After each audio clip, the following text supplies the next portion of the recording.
What's up, everybody? Surfing Silver here. I am back. It's a beautiful Saturday evening, and we are going to really have a nice, fun stream, playing some fun games, classics, if you will. I don't know if any of y'all remember when Flappy Bird literally took over. I got Flappy Bird to play in Bloons Tower Defense 4. Check that out.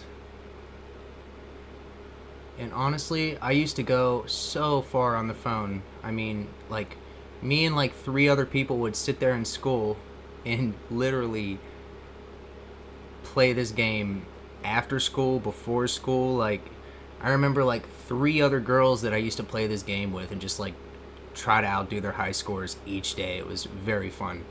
Everybody, I'm gonna have my phone with the live going. Let me know if it changes cameras. I'm gonna try to see. I'll turn my volume down. I have this software and it has an issue where basically randomly it'll change to a different camera. So put that in the comments if it's happening.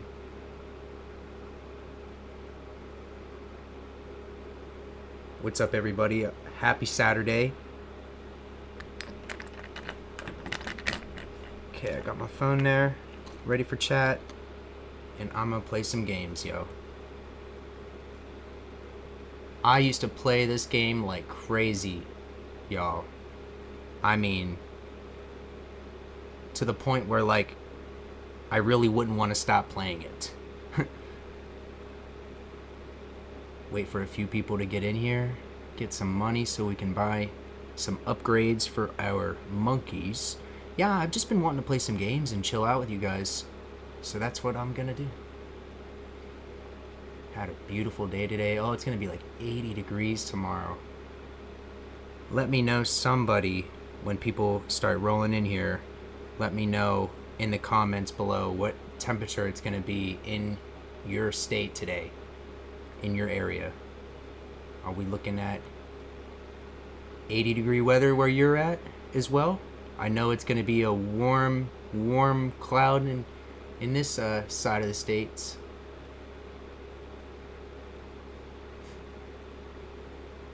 Went to the horse races earlier. Met a couple people that were a part of my other side of the family.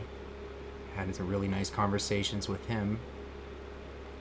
It's always nice to meet somebody new in the family that you actually get along with. Doesn't happen that often. Especially for somebody like me. I'm quiet at first until I get to know somebody usually. Unless they're talking and then I hear them. And I'm like, hey, I'll join in the conversation. But really, I'm just a quiet person. I really mind my own business, if you will. Not bothering anybody out here. I cannot wait to hop on this bike tomorrow. My goodness, it's going to be so nice. I am going to be uploading moto vlogs onto this channel as well, you guys. So I know people are going to like that. I have a microphone set up to my GoPro, and I can just navigate the entire route and talk to you guys the whole time, and it really is going to sound good. Especially when I'm going slower, it should sound really good. When I get going, like 40, 50, it's going to be windy, but the microphone is directional, and if it's picking up my voice, it'll just pick my voice up. If I got to get a new helmet that has less wind, I will. But yeah, it's going to be awesome. Full-blown moto vlog on this channel. I'm doing all kinds of things. Trying to really just hit the boxes, if you will. Put out the silver content, put out the gold content, and do other things as well. Because you never know what is going to do good on YouTube. You just don't know, ever. Whenever we get some more people in the chat, I will look for some topics. Let me know, for the people watching this tomorrow, how your Saturday night went. Really appreciate all the new subscribers. It's been a really good month. We are at a point where I am going to be getting back, I would say, before I went on vacation, I had a certain amount I was getting per month, view wise, and I'm aiming for that. Shooting for the stars, if you will. Definitely putting my all my eggs in the YouTube basket for the next year, 2 years, 3 years, however long it takes, and we're gonna get this channel monetized. And yeah, we're gonna do good things. Stay super positive. Have some really good days upcoming. And yeah, what's up, all three people in chat? Appreciate y'all. We are playing Bloons Tower and Flappy Bird and anything else really. This Addicting Games, they got a lot of good stuff on here. Classics, arcade style. A couple that look like they were like, you know, the one that you would see at a Pizza Hut that has the car. A couple like that. Really feeling that. Really simple graphics, but like a real fun racing game, kind of. Like Ultimate Street Fighter, or what? Oh, that was a fighting game, but with the cars. Yeah. I know some people are gonna remember those old Pizza Hut car racing machines. I could go up to a place near me and find it. They still have it. It's probably from like 2000, 1999. Really hope everybody's having a smooth weekend, smooth week, work week. Not stressing too much. We're just about to get summertime here. We have a real odd season in Pennsylvania where it just feels like it's not gonna come ever, and then all of a sudden, boom, next thing you know, you're getting snow, rain, sleet, and then summer out of nowhere. And then right back to beautiful fall weather. It makes you look forward to the colors. It's like we get 4 seasons here. That's the thing about Florida, is it's pretty similar all around. Every year, pretty similar. And the storms are really violent. I want to move down to Florida one day. One, it's just you can make a video in Florida in like an hour of being there, and it's a good one. It's a good one. I just love Florida. It seems like everybody does. I've been seeing a lot about Florida lately. Music titled Florida, people that are going there, famous people that are flocking there for its serenity. I don't know, it has a vibe to it. Florida has a vibe to it. When you're going through Georgia and you just get to Florida, it's like something else. I don't know what to say. I really don't know. Every time that I've ever went to Florida, it's made me so excited along the way just to get there. And every time I get there, the vibes are just immaculate. I mean, as good as they could be. Every time. When I was a lot younger, me and my family traveled a lot. And I would say at one point I was counting how many states that I was going through. And I remember we had gotten to like 13 or 15 or something like that. And then everybody just started getting older, working more. And next thing you know, this last vacation was the first vacation that I had in about 12 years. I hadn't went anywhere. I haven't been to the beach. And it was just a blessing to get out, get to the beach and just relax. Just truly enjoy life. And coming back, feeling so refreshed, just being so motivated to do YouTube and everything. It's just been a blessing, I would say. Not everybody really wants to, you know, put all their eggs in a basket that they don't know what'll happen, but that's really what you got to do. to succeed at any point in time on YouTube is just to keep going, especially when you think that it's not going good, or if it's, like, even recently I've realized the importance of just starting another channel and wholeheartedly putting my effort into each one that I try. I think I have like 2 or 3 channels, 2 or 3 good channels going, all different. One I'm playing the hand pan on. It's called Serene Hand Pan. If any of y'all actually really like that, I've been uploading some of my best videos there, some of my best covers.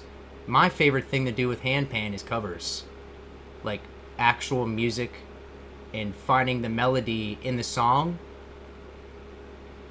That's my favorite thing. Oh, I forgot, we can actually we can really buy this stuff. Yup. Get the little upgrade going. Bigger bombs, absolutely. Give me bigger bombs now. I love this game. I don't remember how many levels there are, but we are gonna play until I get somewhere in this game.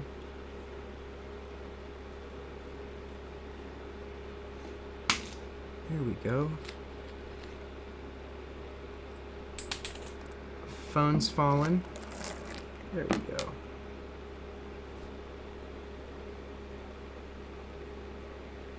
Let me know in chat, eventually somebody, what's going on with you. I'd appreciate it. Not only does it help with the topics rolling, man, it just if I can keep a conversation going very, very well, but at the same time, it's so much easier when there's just topics rolling through chat. We are at about a 960 subscriber count. I was watching a video today of somebody who was at 1 million, and they were just trying to make a video congratulating the people that worked on the channel and everything, and every time they got to like 990, almost 100 people would unsubscribe. I mean, fascinating. Every time they would pan to the screen and people were just playing with them, just tugging at their heartstrings. I mean, people are savages nowadays. We got a mortar set. Let's put that down. Oh, we don't have enough for that yet.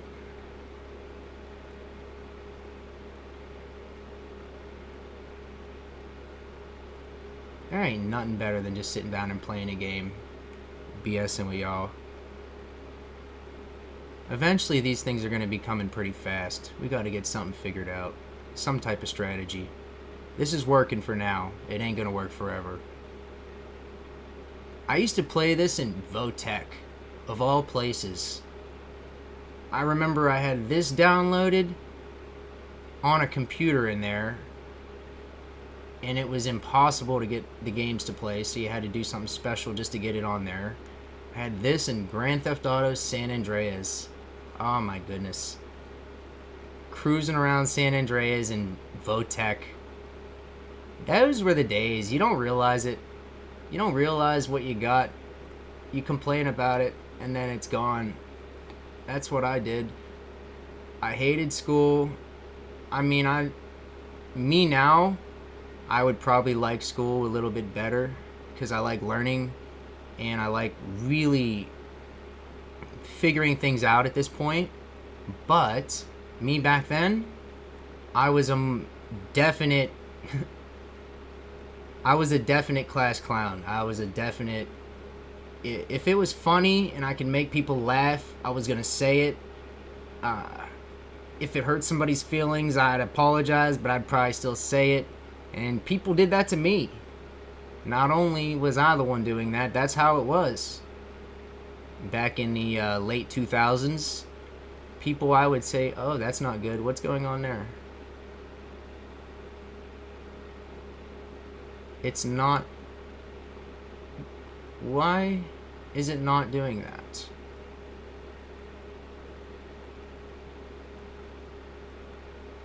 Oh, it was that. It needed nails.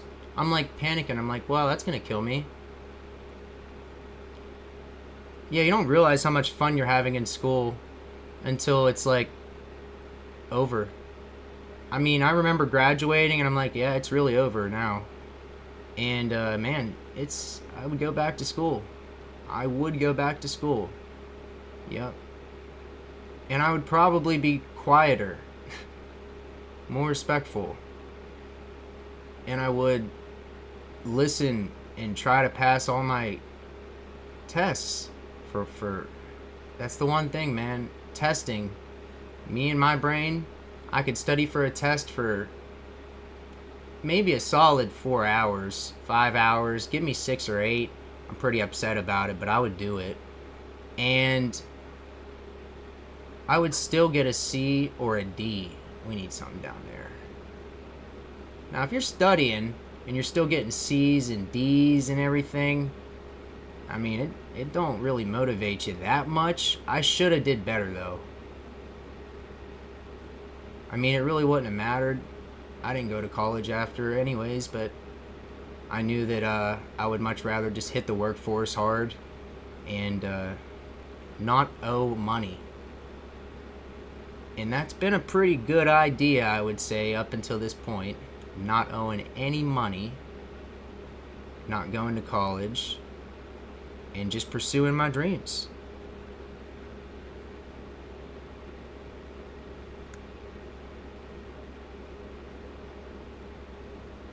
I really hope everybody's having a good Saturday night.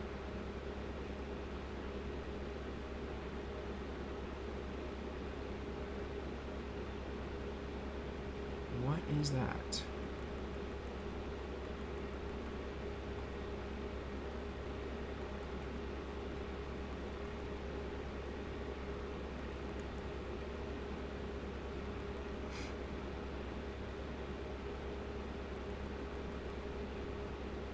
Yeah, we definitely gotta do something.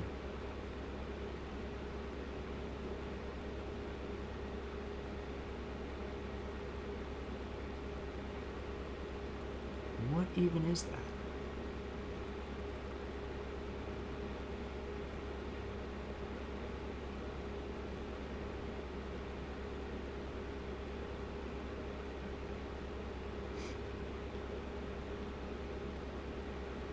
I'd really like to go live in the future and get a win on Fortnite. I know that I don't really play like on the computer that much. I don't play Fortnite or really too many games on the computer at all, but I know that I can. And one, I'm up for the challenge. Two, I definitely think outside of the box in most of these games. These ones are just fun. You can just sit here and play. I figured that we would have people rolling in every hour pretty much. So I'm just going to stay live for a while and just wait for somebody to hop in chat and say what's up. We got to do something about this. This needs upgraded. I had such a solid day today. If every day could go like today, then I think the whole world would probably be pretty straight if everyone's day went like mine today. Nice and smooth. Really peaceful day. Got the dog exercised. Oh man, I hate these things.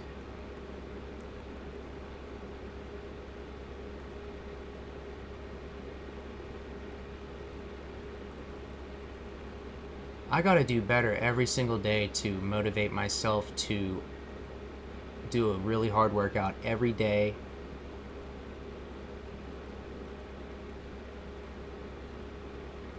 We really might die. I don't know. Oh, our health is 110. I really didn't think I would die. I actually thought that we were gonna stay rolling. No problems. I didn't think I'd have to reset. I'll go to Flappy Bird in a heartbeat for a second.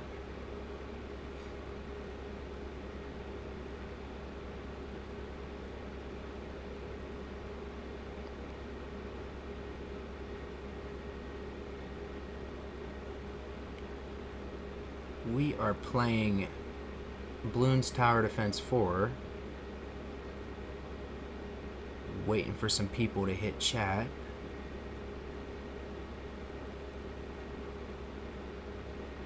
What's up, strange ass? Yo, we just hanging out, man. It's a beautiful Saturday night. It's waiting for you. Somebody. Went through a few people. Ended up, oh man, we gotta do something about this now. Yeah. That'll help. I'm literally about to die. We gotta rethink this a little bit. We need more. We need more right in there. How was your day, bro? How was your Saturday and Friday? We are looking at absolutely beautiful weather. It's gonna be like 80 for the next like 4 or 5 days. No rain. Absolutely gorgeous. And yeah, I'm gonna get out on the bike, get some moto vlogs going. I'm getting a moto vlog uploaded, y'all. Like, I'm taking you guys somewhere. I don't know where yet. We're going on the bike somewhere, straight adventuring. We need more down there. I'm thinking of places that I can take you guys. I know where there's like a lot of really beautiful waterfalls. A lot of dams, old dams and stuff like that. All around here. We could definitely get up to... Wow, it doesn't do that. We can definitely get up to that old mine that I was talking about. It's right in this town above me. And they literally have it fenced off. I'm sure with a flashlight. I'll put it in my bag. And I'll have a flashlight so I can shine it in there really wide. And we'll just see what we can see. I'm feeling that. I want to get you guys in a mine. That'll get us outside of mine. We're going to have to make a couple calls to get inside of mine, probably. But I still think we can do that. It's not out of the realm of possibilities around here. There are mines like you wouldn't believe. Thousands of them. My weekend has been good. My 2 sons on the weekend, so chill with them. That's awesome, man. Finished cooking a barbecue, crack open a bourbon and call it. Dude, it don't get any better than that, man. It don't get any better than that. Kids in a relaxing weekend. That is awesome. Congratulations, man. For a good weekend, honestly. I'm gonna congrat myself too, because it's really hard sometimes. Like, you know, sometimes it just don't go the way that I expected, weekend-wise. I will have more productive weekends sometimes. We need that. Sometimes I'll get everything done. We're gonna die. You might die. Sometimes I'll get everything done that I wanted to get done, and sometimes I'm struggling really hard and I just barely can get my house cleaned, and I'm just like, well, it'll be better tomorrow. That's what you gotta do sometimes. Just say, hey, it's gonna be good. That's what I've been telling myself lately on the days where it just feels like, you know, the vibe's off. Wake up and you're just like, everything's going wrong, you know? Because after so many good days, I seem to hit those days as well. And I've been doing my best lately to try to, like, mentally overcome anything thrown my way. It's been like a challenge that I've accepted to increase my patience, to be nice to, like, everybody, because why not? I mean, what I have issues with is, like, driving sometimes. I'll run into somebody that just is either so oblivious or so ignorant, one or the other. And I would say a good 80% of the time can just pass right by, and then there's a good 20% of the time where I literally either have a road rage or something, either someone road rage me or me road. It's like someone I run into somebody at some point that just isn't vibing with me at all, you know? It's like either we drive the same and that's what throws it off, or like, I don't know, sometimes I run into a lot of people. I run into a few different people that drive very similar to me and like no issues whatsoever. I'm like, hey, that person is exactly like me. Be driving and having the same mannerisms and everything, and then there's these people that I run into where I'm just like, man, I would like to get around these people. Wow, we're gonna die. We're dead. Look at that. Check this out, you guys.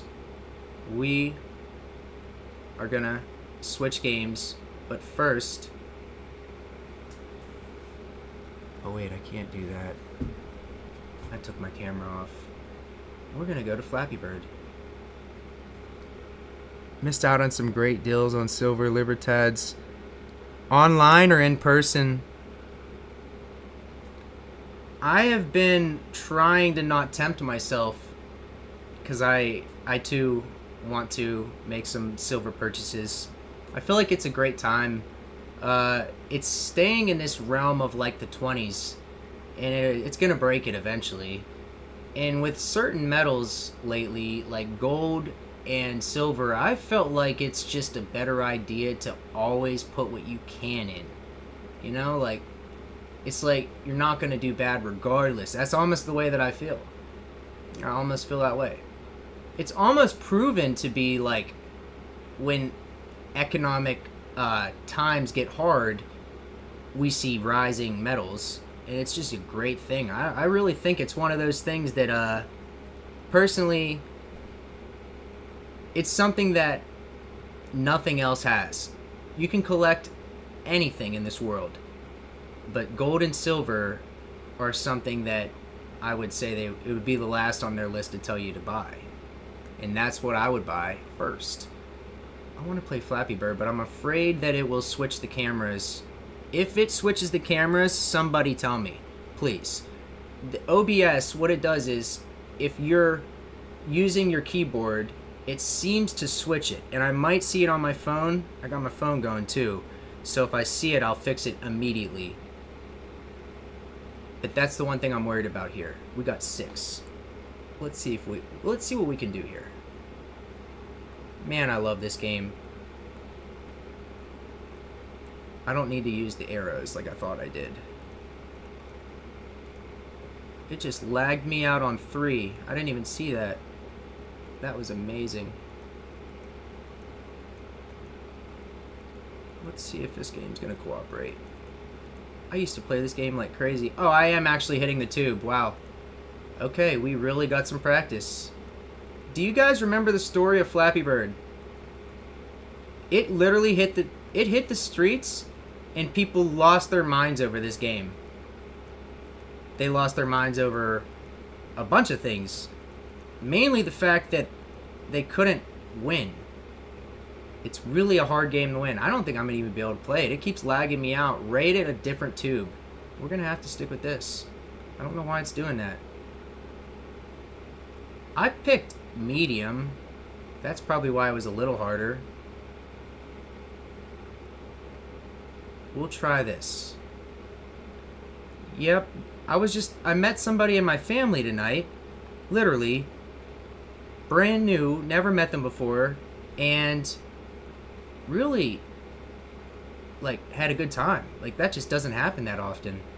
And really made me happy to meet somebody in my family that I could just, like, talk to, you know? It still lagged right there, too. Wonder why. It still has those balloons there from the last game. There we go.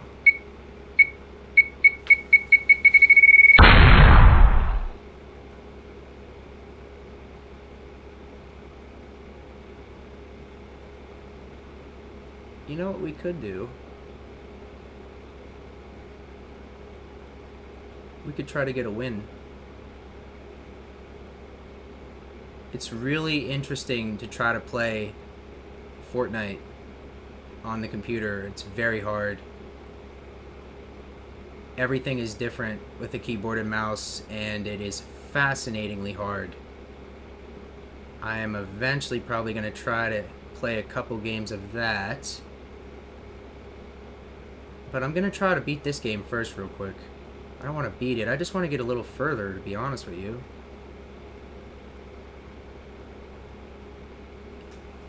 In our Facebook stacking group in New Zealand. Oh, yeah, that's... I didn't even think about that. I'm in a couple groups on there, and there's always people on there. Yeah, you're right. I've been seeing some really sick errors online. Like Facebook. I've been seeing some crazy stuff. New, like, I've never even seen before and have to go and research. Like, I'm trying to remember what it was. It was that collar struck error where the coins get stuck in the mint press and it gets struck again with either the previous die, or it'll get struck in the same place twice. And this person had one on Facebook, and it was awesome. I mean, I've never seen that. It really made me want to look at my change. That's what errors do. Every time I would watch the coin channel, I would be sitting there like, wow, this guy knows how to, like, really get me excited about coins. You know, like, it was the way that he would come in. He would just be like, yo, guys, like, you gotta check this out. And I'd be like, all right. And then next thing I know, he's blowing up, like, blowing up. His videos are going crazy. And it's really just him talking about errors that are on eBay. It's just the way he said it, you know? Starting to realize that sometimes it's just the way you say it that people enjoy. When I watch a video, just, you know, someone random, it could be, the vibe could change completely, you know, just based on how they're saying something. Yeah, I'm definitely looking for some silver in the future. I've been trying to get ounces instead of, like, bigger bars, like tubes if I can, because I feel like if I have only big bars, then I'm really not going to be able to liquidate it. But I also know that that's not true, because it's very likely always going to be liquidable. Any big bar at your coin shop, anywhere local, I would have a place in mind. If you only buy big bars, I would lock that down before. Like, at least, what I mean is, when I bought my big bar and I continued buying, he said to me, you can bring any of this back for cash at any day. And he told me that. He's like, I will give you spot any day of the week for anything. And I'm like, all right, I'll keep that in mind. And then I started buying a lot of generic and a lot of, like, junk silver. I got a couple rolls of quarters, dimes, the $50. Tried to stock up on JFKs. I could basically spend JFKs for probably like 2 months straight, just $50. Crazy. I remember one time this bank told me that I could get some $50, and I went there. I went there with like $200 cash, and I wiped my account and got all the $50, and I still have them.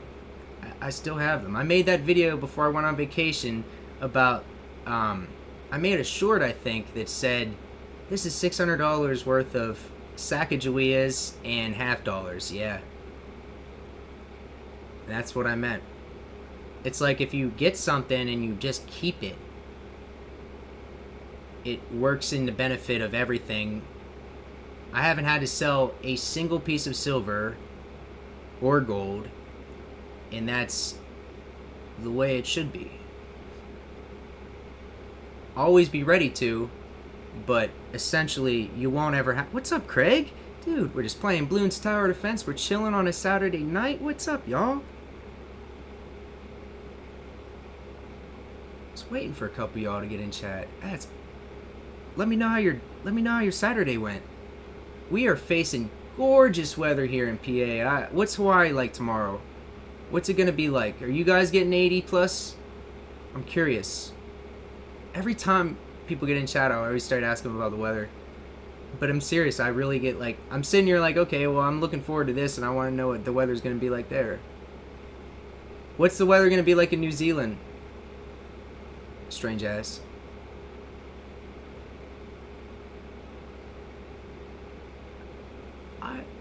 I was saying that the last time. I'm curious about New Zealand's like geology and everything, what it's like there, mountainous. I couldn't picture it when we were talking the last time.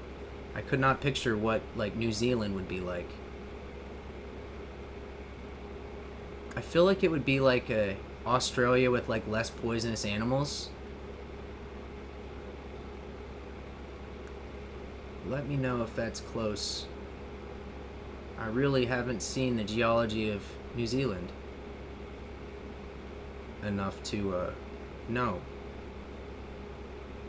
We died the last game, man. I was really upset about that. I think I got to like 200 current level. It was like 2 something, and then they overwhelmed me all randomly. I mean, that's just gotta not happen. I had this place locked down too.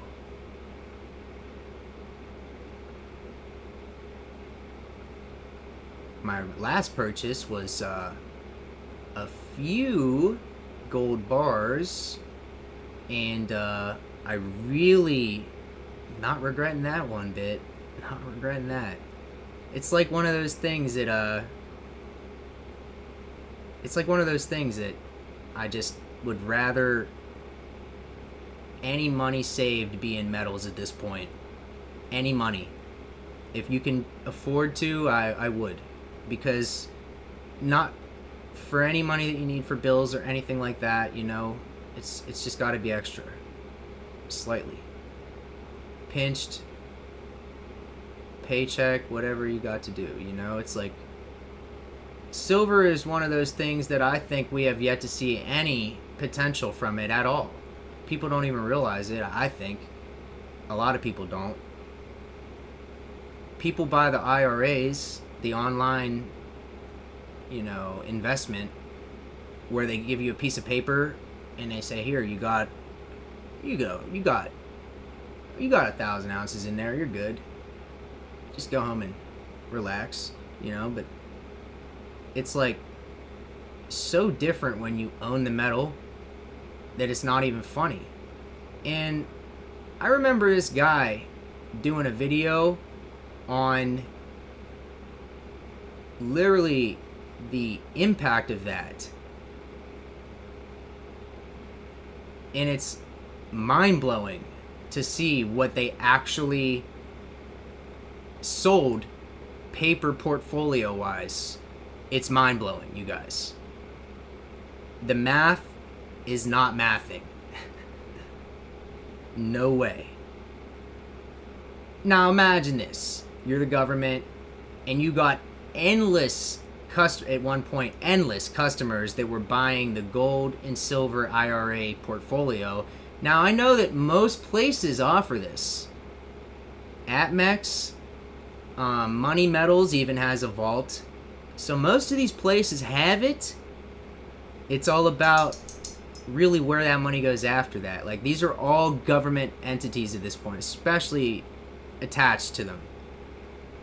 APMEX especially is forking over a lot of money for the business that they're doing. You know, I just saw somebody on eBay today. I did the math on one item that they sold. It was an ounce of gold. I think it was 2024. They have 87,000 sold. I did the math on that. It was amazing. Amazing. $100 million. One item. And I'm like, wow, that's insane. I mean, what do your taxes look like when one single item is like over $100 million in profit? I mean, well, not profit, but just sales in general. Physically amazing. Some of these people on eBay or businesses are really going hard. I mean, impressive. To even see how many were sold in the last couple hours, it was like 300. I mean, 300 ounces of gold in the last like 2 hours on eBay for these people. Truly mind blowing.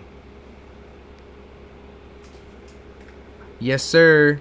Gold ounces. Oh man, I wish I seen that price. You know, my dad had the chance to buy in at gold when it was 800, and I've heard so many similar stories too. You know, it's like you. I guess there's like no time like the present, right? That's the way I'm currently seeing it. I'm like, hey, if I, as much as I can pinch a paycheck after so many months and get another, it just seems like it's only helping. It seems like it's really only helping and not hurting. And at a certain point, I'm sure, you know, there's a too much, obviously. You know, like everybody knows there's too much. But I don't think I've ever really hit that. I've always somehow kept control over my spending. Even when it felt like I really wanted to just buy everything. I mean, every time that I got the chance to buy something, I really couldn't make a good decision because I really felt like, you know, it was a good idea. I got myself out of that mode for sure. Gotta be careful. Especially buying online, I would say. I quickly would go from necessary to unnecessary, and I realize that now. I'm like, well, there was definitely a lot more that I could have did over the last couple years, and I'm learning that now. I would say mainly just save, and then really go local and physically buy it that way. I would have did that, I would say, about 95% of the time. I use the local coin shop. I would say we'll give a percentage of about, I use it probably like 35-40% of the time, and I should have used it more because it was very close. Not only that, good deals, the best deals. I mean, when your local shop gives you the best deals that you can possibly get, I would say, you know, that's about as good as it can get. The prices at this guy's place aren't anything that I see online. Even right now, if I needed to buy something, I would just have to go down there. And I got to the point where I was just like, I don't know. I could just buy on eBay. And it definitely cost me a little bit. Especially when you consider shipping and all that. A lot of these places offer free shipping, but shipping is definitely a factor. Plus, you're paying taxes. I mean, on eBay, they don't... If you buy precious metal... Oh, this is something we got to talk about, you guys. If you literally buy precious metals on eBay, a bit of sales tax goes into it. They don't classify anything really as like a untaxable thing. It's all taxable on eBay. From what I read the other day, people are trying to get around that by saying, well, look, like my state doesn't have a sales tax. And they're like, yeah, well, this is still a taxable item, from what I was reading. Which is fascinating because I didn't ever think about that. You know, the fact that I shouldn't have ever paid a single dollar of tax on any precious metal. But it then goes into like graded coins and such, because they're still precious metals, but like you're paying for that holder too. And that's where like really the taxes came into play, I would say. I paid the most taxes on graded coins if I was buying graded. I started at one point buying the Comstock Lode Morgan Silver dollars. I ended up getting about 30 of those. And I look on eBay still to this day, and there is the same amount that when I stopped buying them. There haven't been any uploaded, not any new numbers. And it seems like I really did pick up a massive portion of whatever was on eBay. And people have pointed out to me since then that a couple places online sell them, and I figured they would. There's a couple single-handed dealers online. When you find something really limited online and you can't find it really many places offered in bulk, oh, it's a good feeling. That's what I felt when I was buying those. I don't know if you guys have ever gotten that feeling where you're like, oh, this is a good feeling, you know? But that's what those Comstock load Morgans did for me. One, I go on there now and I see there are people that are trying to literally sell them for $400. And I paid $40 to $75 for almost 20 of them. And then they started to get expensive once I started really seeing the number diminish and not come back. Other people started adjusting their prices on eBay. I even messaged somebody and I was like, yo, that's criminal what you just did. It wasn't like that last week. I was watching the market so heavily on these coins that I watched a person physically jack the price up so bad that it was well over double what it was in the previous week. And I thought, wow, I'm going to at least send him a message and be like, yeah, I watched you do that.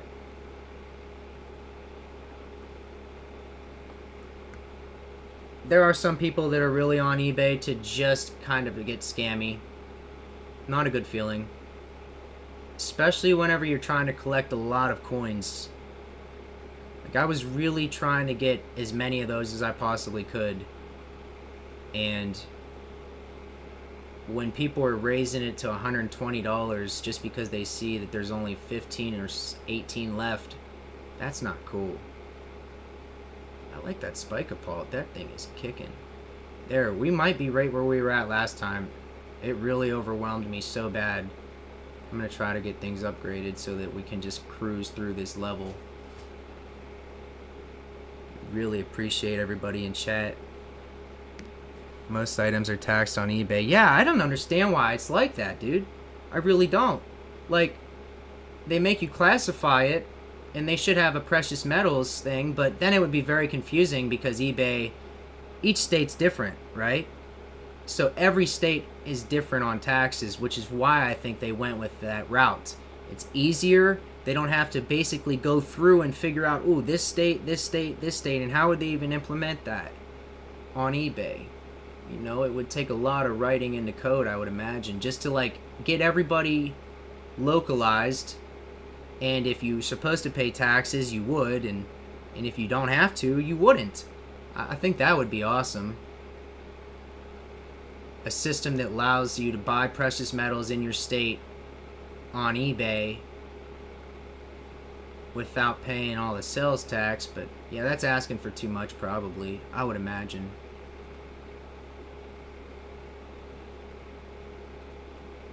I'm really interested to see if platinum rises over these coming year, especially the election year. Very interested. I know Sal talk about platinum quite often. I want to watch a few of his videos tonight on platinum. Salivate Metal, shout out to you for being such a real one. I would love to just sit down and appreciate, you know, a few coins with this guy. There's a lot of people out there like that I have yet to meet, you know, that I would just be like, wow, let's just check out some nice coins and chill out.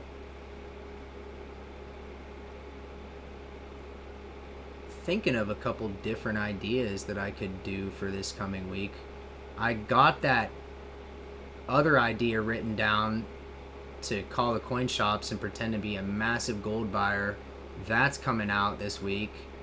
We're gonna get some really cool reactions from people, y'all. Oh yes we are. I love Sal. It's been a minute since since I've seen him here, and it's been at least a week since I've watched a video of his, and I think that's a crime. I need to continuously watch Salivate Metal videos. One, because it educates me in every realm of metal. He was the one showing me about the time clock. He was the one showing me about every rise, and every Saturday night we'd be sitting there listening to him talk to scammers, and every Saturday and Sunday. I need to hit a Sal stream like ASAP. I remember I was doing pull-ups with him while he was doing push-ups, and it just felt good. I don't know. Every time that I would see him getting bombarded with donations for push-ups, and he'd be like, oh damn, I gotta do 40 or 50, I would sit there and do them with him. It would like motivate me to work out just because he was working out for donations. And man, does that feel good. Busting a workout and hanging out with an awesome YouTuber and their audience. Lately, I've just been really appreciating what YouTube is more and more. It's such a great place, I would say. There's just nothing like it. Nothing. Not a single thing in this world. I can't think of one website that is like it.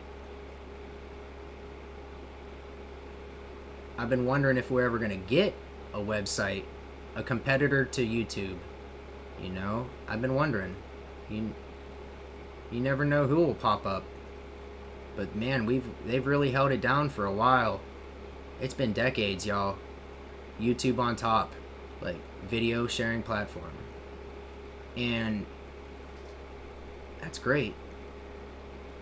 That's literally great.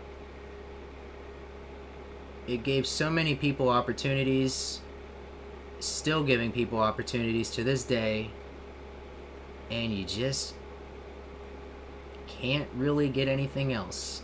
I mean, there's so many niche avenues on here. I have went through probably 100 different phases of watching videos, all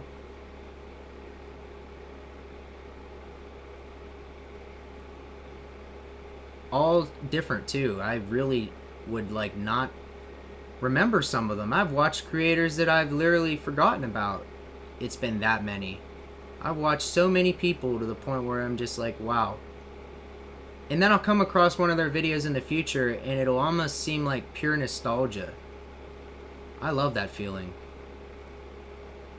of somebody that I like forgot about, or even just like went on with my life and just completely like, you know, didn't watch the videos as much. Like, yeah, it really happens.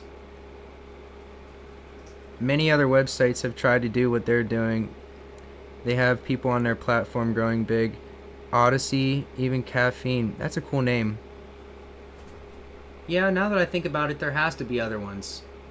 I mean, just, I guess, replicate, if you will, and successfully overcome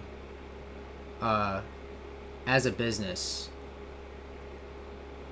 I would love to see some competition, maybe, if that's not too bad. It would make them fix everything out of fear that people would just go to that place. They would fix a lot of stuff. I don't know. They definitely would be on their stuff more. I know there's a big problem with people being like unsubscribed right now. It happens to like everyone. Liked videos. You can go back to a video that you knew you liked. It's not liked. It's very hit or miss kind of. And the subscriber thing, that's even bigger. But mainly, if someone subscribed to you, they know it. You know, it's like, I don't really have to tell people, hey, check to see if you're subscribed to me, because if they don't, it's not that big of a deal. I figure, hey, the people that want to be here will be here, and, you know, that's it.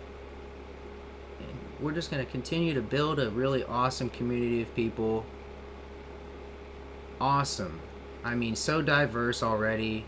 We got New Zealand, Hawaii. We got the whole UK, I believe. We got Retro out in the UK somewhere. We got a lot of people in the US. A lot. I was surprised to find out how many people across the country or the world watched. That's even more mind blowing. I think that we even have somebody from India. I remember somebody saying they were actually from India. I mean, that is just. It's already bigger than I can fathom, you guys. I'm serious. Like, it's already way bigger than I could ever fathom or appreciate. So imagine what it's going to be like in the future. Like, seriously.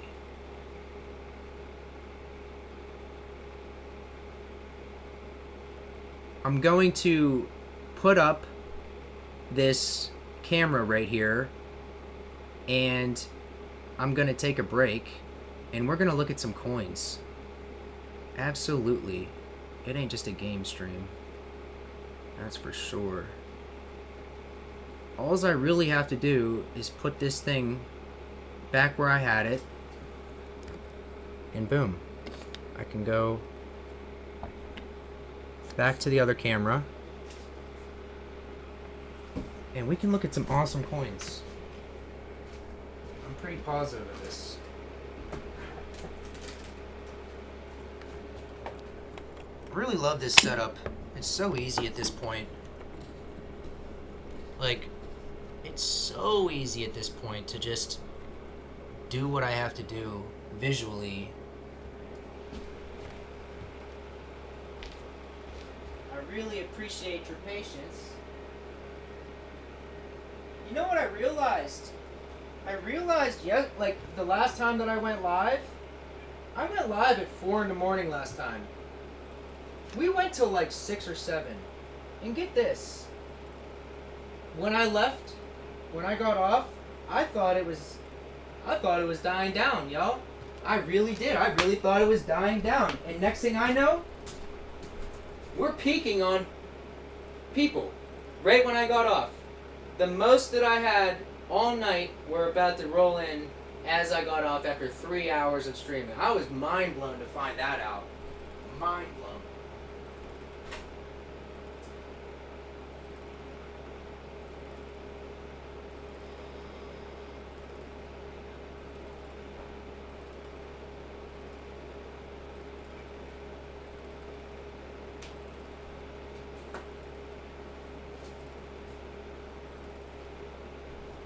It's a reminder for everybody to stay hydrated, seriously.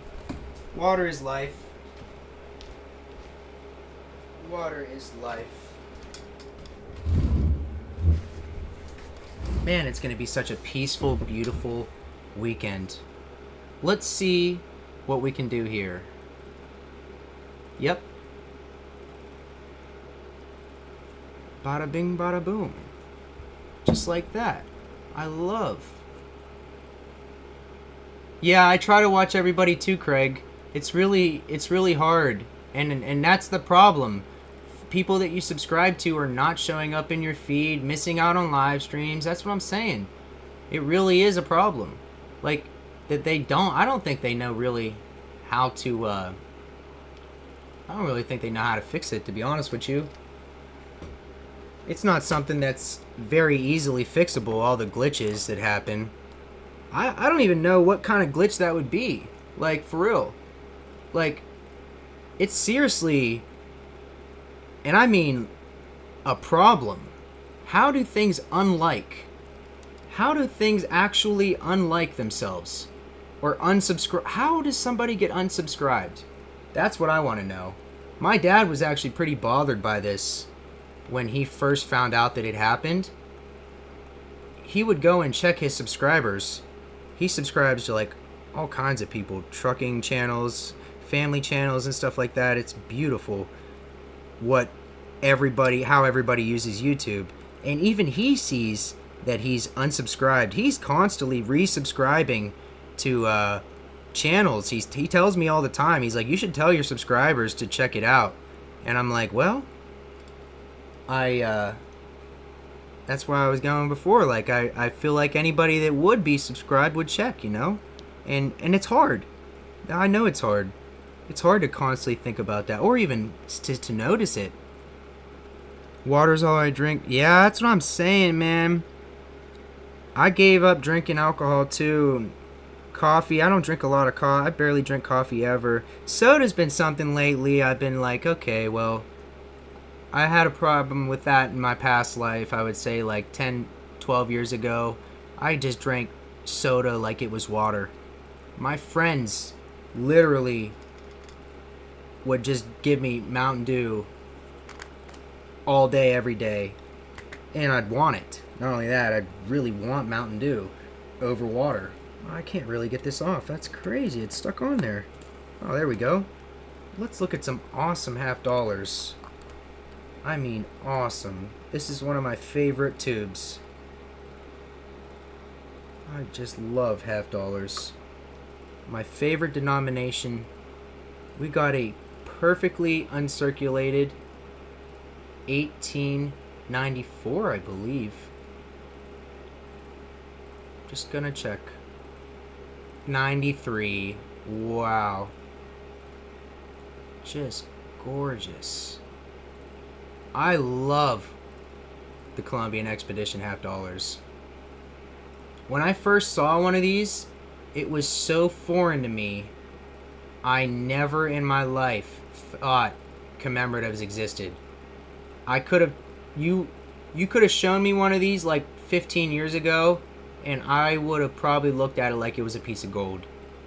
You know, I was into quarters back when I was young. I was really into putting together the state quarters and everything, and that's what my mom got me into.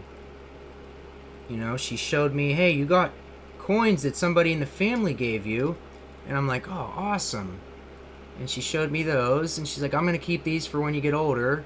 And then by the time I'm older, I have a full-blown collection, and I could truly appreciate everything that he gave me. Not only that, I got news tonight, Craig. Listen to this. I'm pretty sure the only other person in here right now.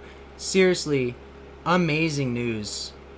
My late grandfather, great-grandfather, I believe, somebody has his collection right now. And I got the opportunity tonight. I met the guy and his son. And seriously, I'm going to get to look at my uncle's collection. I'll make a video just because I want to see what it is. And I'm like, I want to show you guys. But I'm actually going to go there and try to get some stuff too. Like, I'm going to try to buy some of this stuff, offer him a good price for everything, and try to get some good stuff too. I mean, it's my grandfather's stuff, and honestly, you know, I'd really like to see what he has. Oh yeah, thank you, Craig. Yeah, in 1893, 1892, 1936. Oh my goodness, is that, I'm trying, San Francisco silver, does that have the bridge on it? Is that the bridge one that they handed out at the San Francisco Bay Bridge? I wonder. If so, that's wicked. Either way, literally wicked. I love half dollars.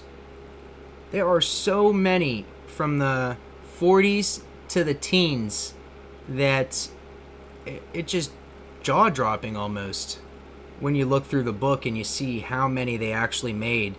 I mean, and how many are actually existent nowadays in uncirculated condition is fascinating.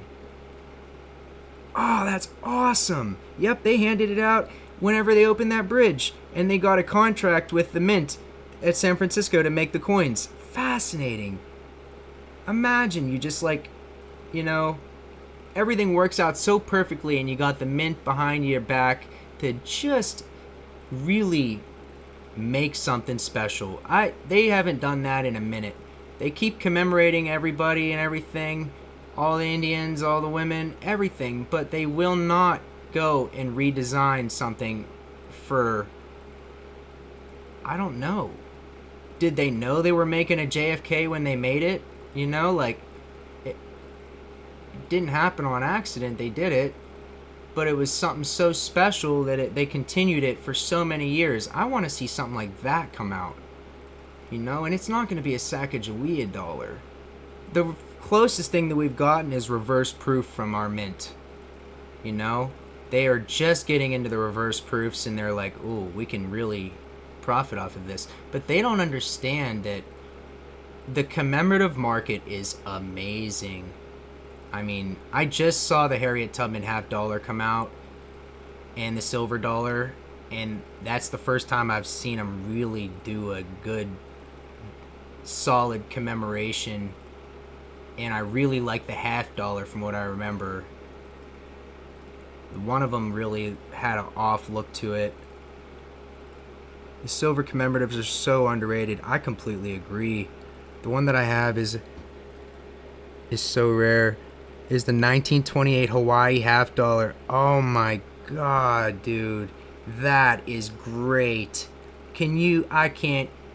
congratulations on that coin, man. That is heaven. Yep.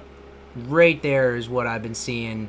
I mean, and honestly, if you look at like almost all the American commemoratives, there's not many of a lot of them.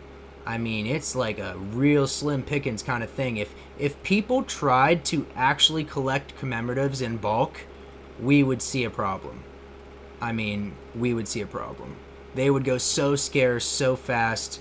A lot of them back in the day, they made, 10 to 50,000, 20 sometimes, 30, 100, And then we get into like the 80s, 90s, 70s. They really were cranking them out then. Good old JFKs. It's fascinating to think about what would have actually happened if they took a different direction with their coins. And I mean, like, it would take a little bit of finagling. It would take somebody that wanted to do this. But they could write into law that they have to make something per year. They haven't done it yet. They won't do it because it's like they already have enough on their shoulders, probably as a mint. But if they did, they would have to create each year a new commemorative or a new this or a new that. Somebody could do that. And we would get... I know they could put into law also that the low mintages of certain coins won't adhere to their sales. Like, they're worried that if they do it, like the Perth Mint, I don't think the Perth Mint has the same guidelines as our United States Mint. I really don't. That's the reason they're doing what they do, which is, I mean, great. The Perth Mint is a low mintage facility right out the gate. And that's why a lot of people that subscribe to silver channels end up picking those coins. Even me, with the Artemis coins and everything, I went through a whole phase with Perth Mint. And I'm still probably going to have to buy them in the future just based on how low mintage they are. And I mean, like, they got mintages down to a science right now. They figured out that that's what sells. And now every coin that they make has either a 999 mintage or 1,000 or 500 and below. They're making 500 and below mintages, and this is what I was getting at. I don't know what they got to do to write into law so that basically, and I mean, they can still make coins. They can still do what they're doing. They can go low mintage. I just think it has to be addressed in Congress. I don't believe that we can just go and do whatever. They can't just go do whatever. No matter how much I want them to. No matter how much I would love for our United States Mint to just fix the problem, if you will. And the problem right now is that they're not making money on coins. I love this one. 1929 S.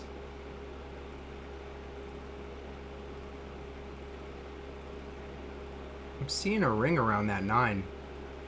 I don't know. I don't think there's any doubling. It looks like we got a janky number on that 9. I'd love to get that under... That might be a 20... Is that a 23? I'll be damned. It's either a 9 or a 3. I'm tripping myself out right now. I can't see. I gotta get that under a microscope. That's not struck as good as it could have been. Sure looks like there might be something going on with that 9. Yeah, I think it's a 9. It almost looks like an 8, a 9, and a 3 to me right now. Beautiful coin. This is the same coin. It was a 3. I'm looking at the coin right now. Look at this. That's a 3. 1923, Monroe Doctrine. And look at the state of that coin versus, I mean, it's night and day. Night and day. Wow. And this one's a San Francisco. This one isn't.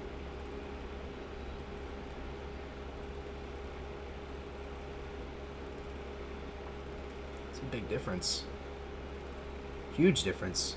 I didn't realize I got a circulated version. I don't know when I got that. That's why these videos are going to be valuable to me, because if I ever have a question, I can just go back and look at them.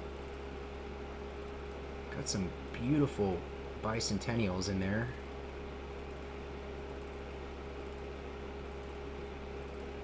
I don't know, I hold this one close to my heart. The bicentennial, man. Somebody told me once that it was the most amazing 4th of July ever. Ever. And I mean, fireworks going off all over the state, cars lined up on the highway for miles. 1976. And you know, it really makes me wonder how come it hasn't happened since like that. I've spent many years wondering when exactly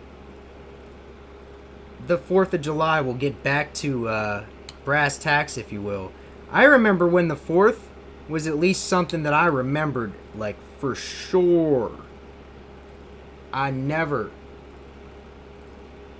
ever had to drive out of state to see nice fireworks. Look at this wiped off. Beautiful 1973. Proof, wow. I love the fields of a proof. It looks like a really beautiful mirror-like lake. Look at that. You can just see the light completely change on it as it turns. That is just wild.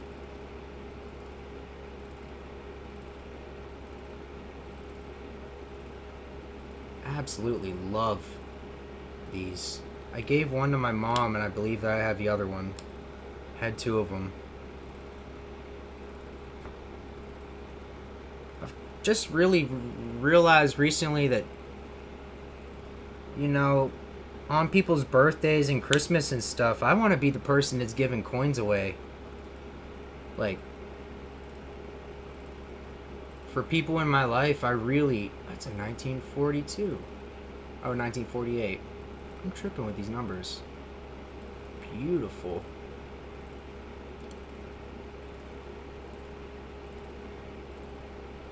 Beautiful pinwheel. It just started to lose its pinwheel, though. It still goes around in a 360, but it's not there, you know? Like, I mean a straight-ass line there. Man, I don't know what it is about these. They are so awesome. Ben Frank hefts.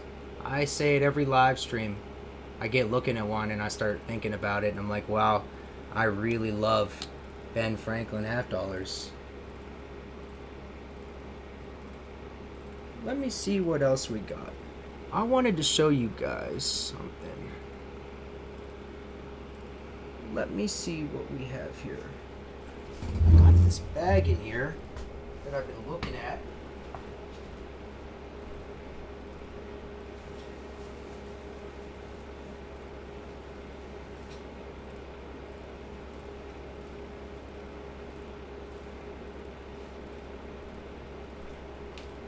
they are.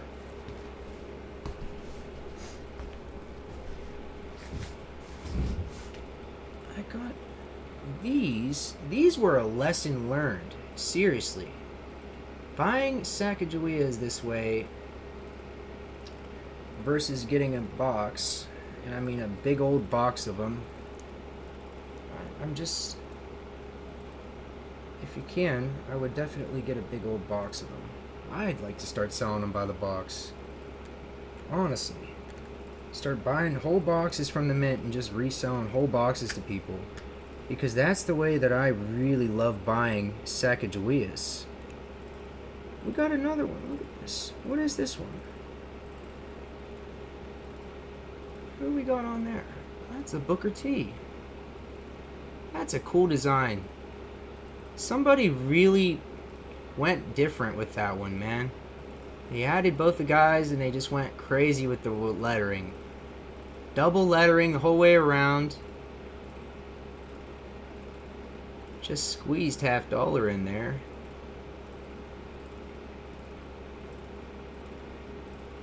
It's a lot harder to make designs like this than I actually anticipated once I sat down and began drawing. I'm not gonna lie to you guys.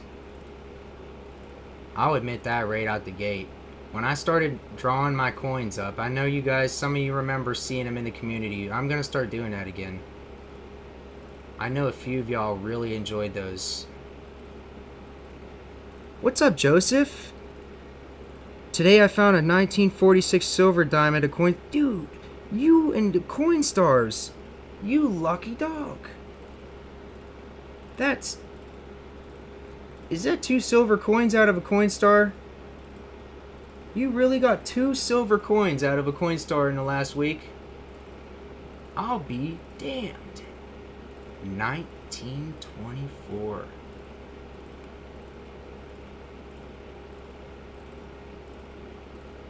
Somebody left a comment the other day saying they just got a 1928S, and I'm like, ooh, that's a good one. 360,000, I believe, on the mintage on that. The 1924, I can't remember the mintage on this. I just can't. I can check. 1924. Let's see what the mintage is on this right now. 1924 piece.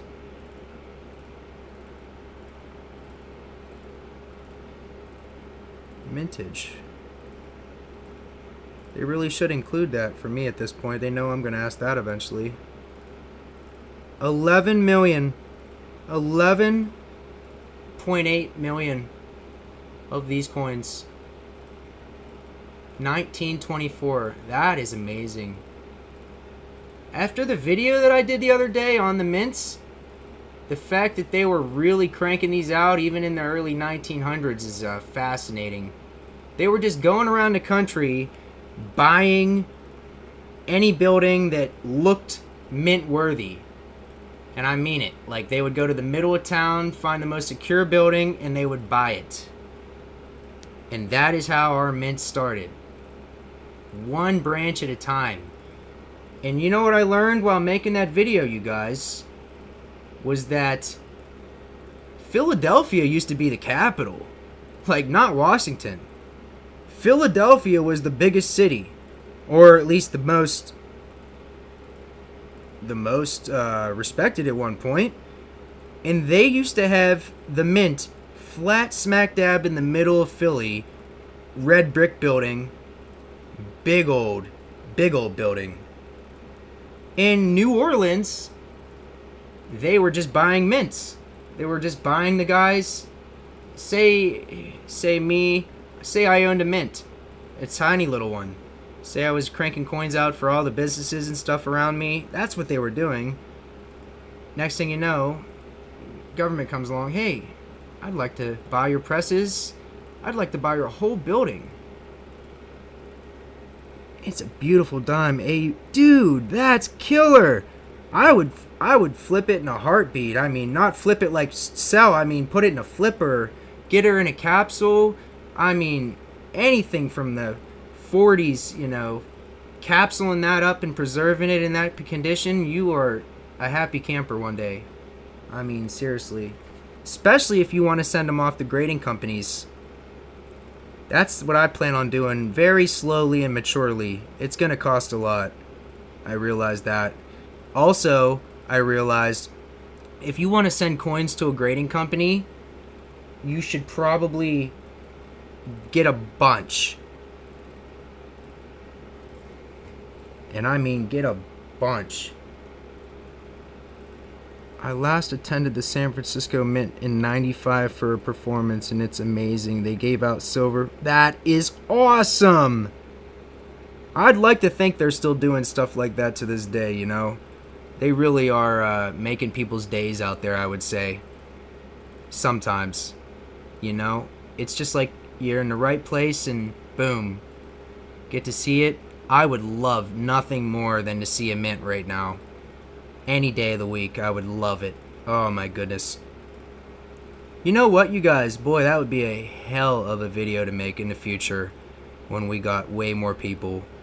A drive to the Philadelphia branch and somehow use glasses or something to film. Oh, that would just be impossible. To make a simple video, I don't think you would be able to. Not even with a hidden camera.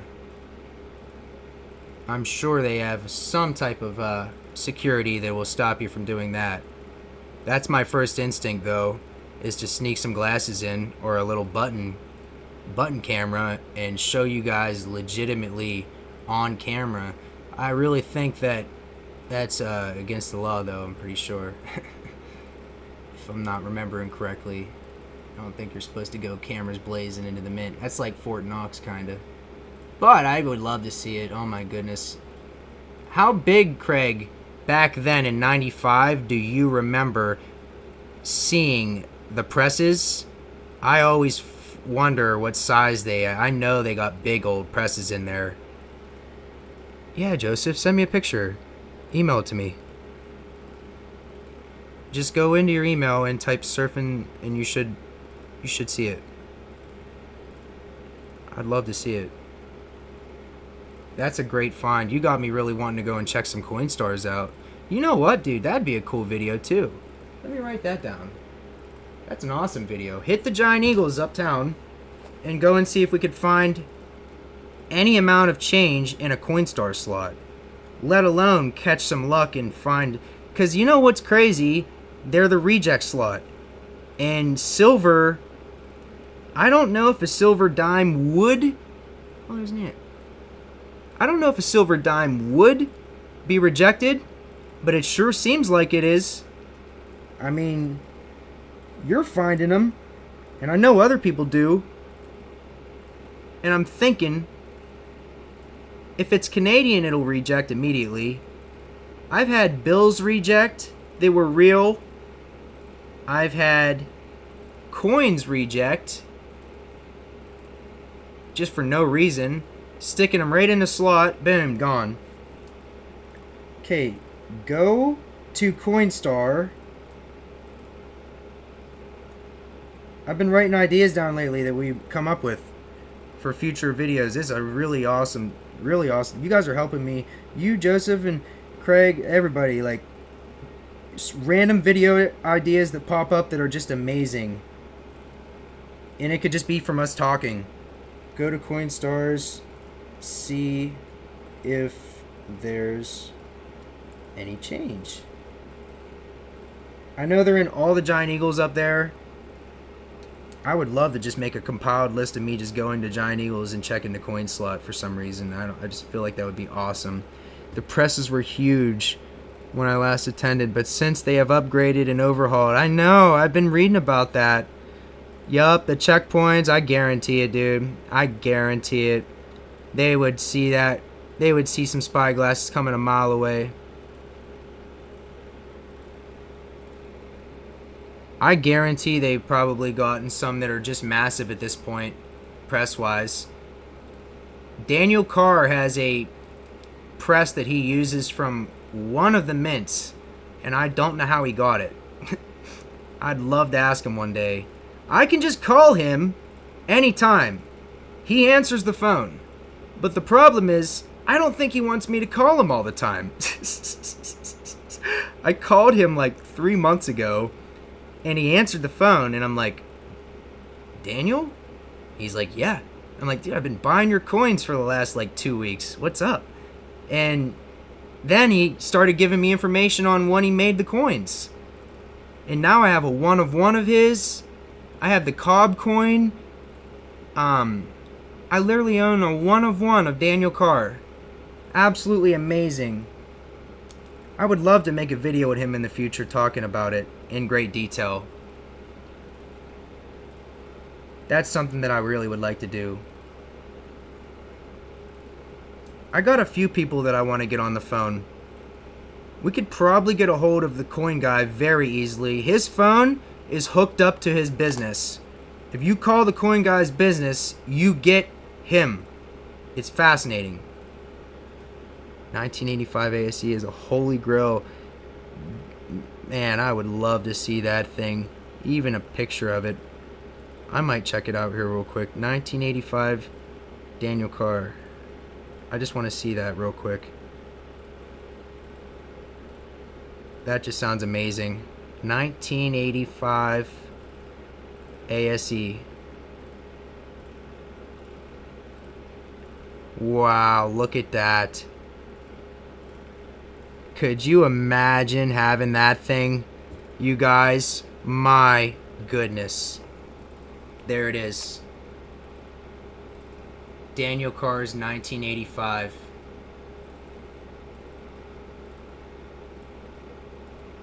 And it's wild too what he does. Like, you can legitimately see on these coins that he's double and triple struck. You can see everything from the previous coin. It's amazing. Like, and it makes me really wonder. He's like one of the only people, I asked him, from the US Mint that made his own business that way. Every other person goes to work at the Mint, designs the coins, and goes home to their family. They did not start a whole other coin business. And Daniel literally pushes the line of what people even think is counterfeit, which is fascinating in its own right. There are people in the comments of so many videos saying he's terrible, he's a counterfeit, all this and that.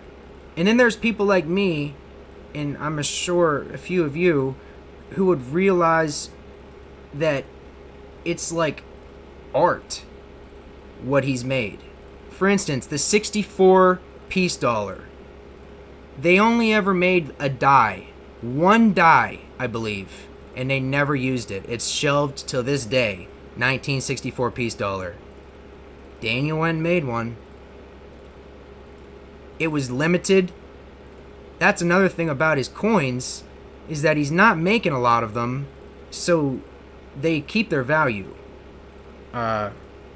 It's a really, I mean, I thought about it recently, and the one that I got of his, the Cobb coin, I paid $350 for it, I believe. $350.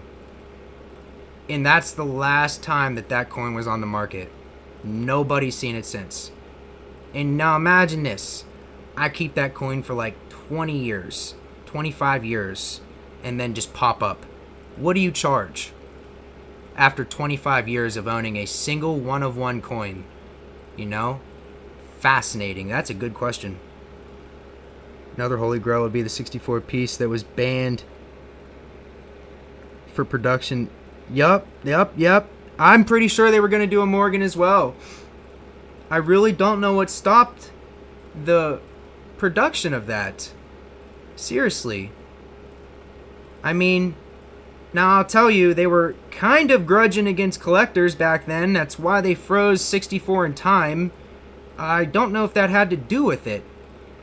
They were grudging with collectors because people noticeably were collecting the coins that were supposed to be in circulation. They were hoarding them, matter of fact. As soon as rumor came out that they were going to do what they did, everybody went into hoard mode, and that made them make more. That's why they did what they did. It was a spiteful move on their part, and it's never been done again.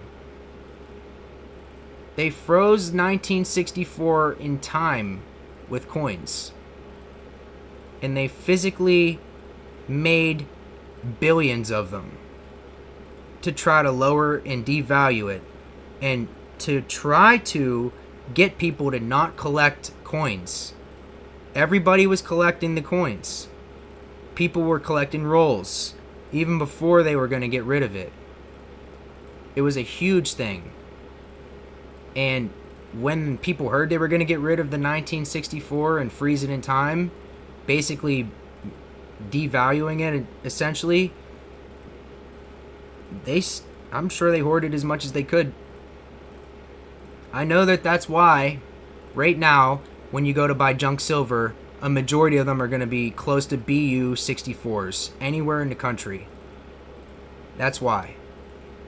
And I love it. I'm not going to lie to you. I love when I go to buy junk silver and my local coin shop throws in BU rolls.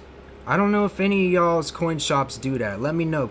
Craig, Joseph, any of y'all that are in here, do you ever see BU 64s in the junk bin? I know that my coin shop doesn't have to do that. They could definitely just sell the coins the way that they get them, but he throws them in there, and then I come by, or certain other people come by, and they literally go crazy. And I mean, like, for instance, when I go there to buy quarters, I'll come out with 90% BU, knowing that, well, the other 10% was a low year, like 40s.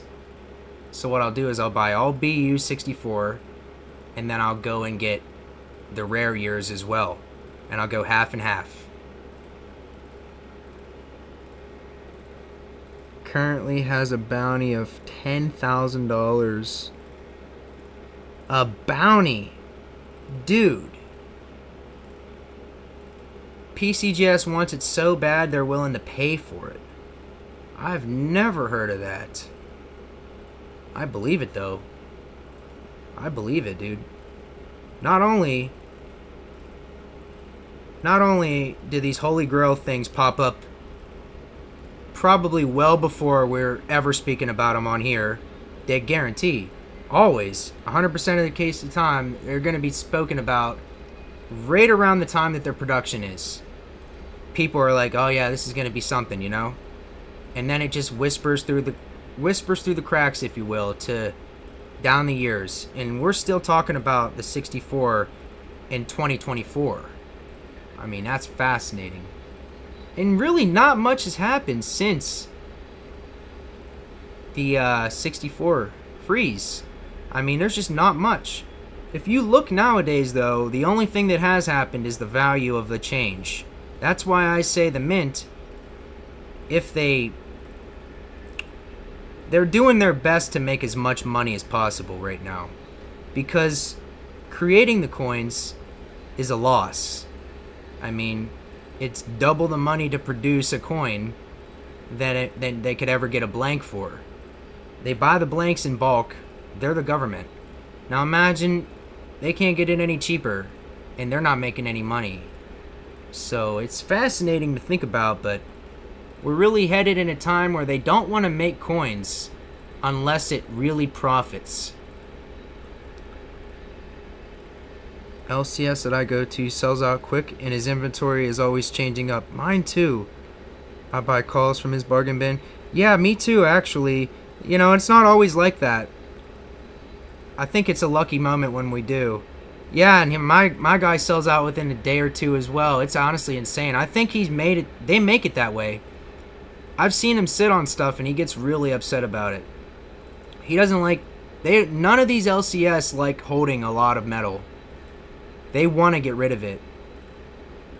If they're sitting on it, they basically consider it a loss. Especially since silver just goes up, comes back down, you know. Over the years, it's done that, at least.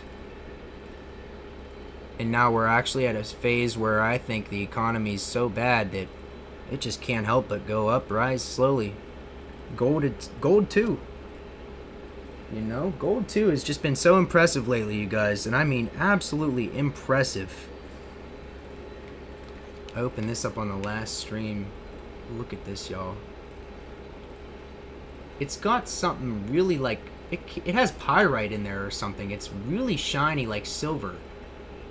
If you can see it when it unfocuses, it's right there. That shiny stuff, it's all over it. And I've been wondering lately what its host rock was. This is an aquamarine crystal, a blue aquamarine. Got so many different gemstones to give you guys. I can't wait for the next giveaway. Like, I really can't wait. 1,200, and I'm gonna make it the best giveaway yet. Might as well. Because as we get bigger and bigger, I'll be forced to either choose more people or choose less people and really give away to a few people, you know? Every single increment as we go up into the thousands, I'm going to continue giveaways all the way. I mean, I don't think it should ever stop, personally. It's one of the things that always gets new people thinking the most, you know? A good old giveaway. I don't know what we've given away so far. I think it's over $1,000 though. I'd say it's probably over 1,000 because like the last 4 or 5 just alone,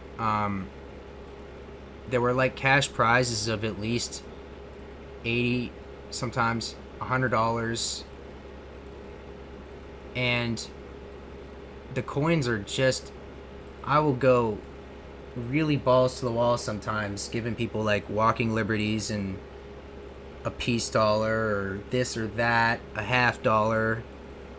I really don't even think twice.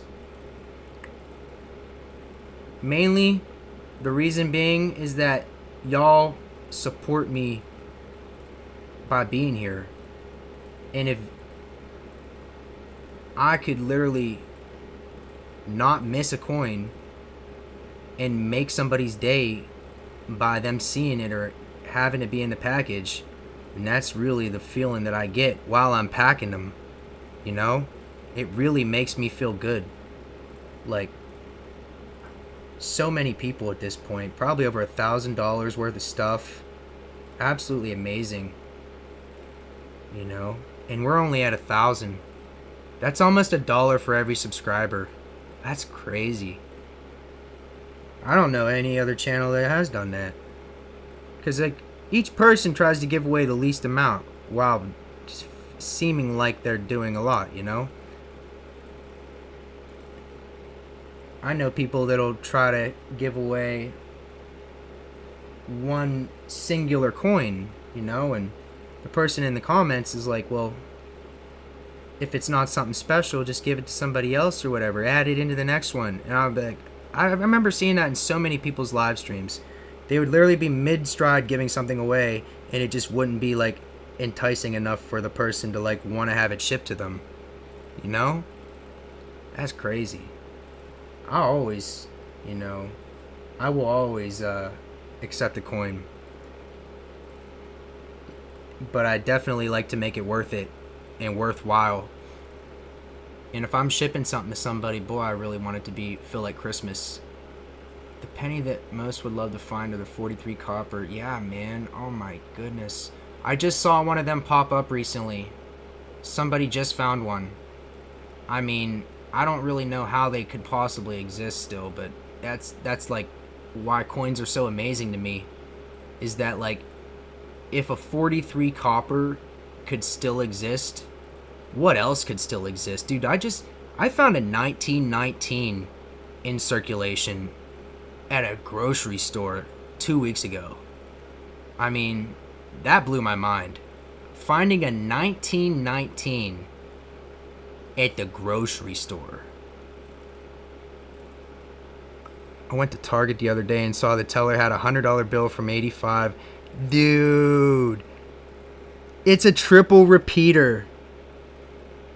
Oh my god. So we're talking numbers back to back, essentially. Just repeating numbers back to back. That is awesome. Honestly, I'd have done the same thing. I see anything old nowadays, I'm probably going to do that. Especially if it's in good shape, and especially if I see numbers, man. Wow. Talk about a find. We got people in chat finding silver dimes in Coinstar. We got Target releasing them old oldies. I just love it when an old bill gets out. I've found so many random 20s, 10s that I've been able to just slide into a book and just forget about somehow. Few hundreds.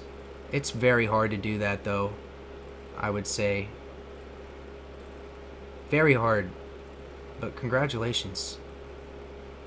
I really look for anything in the 60s, 70s. It's been a while since I've found a bill from the 40s to the 60s. People are cherry picking them things like crazy right now.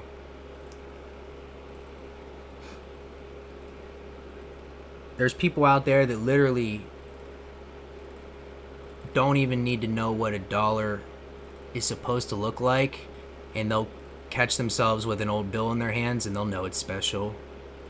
And there's always those people that don't care, you know? They'll truly spend it, again, happily, almost. You know, it's like, there are a lot of different people out in this world.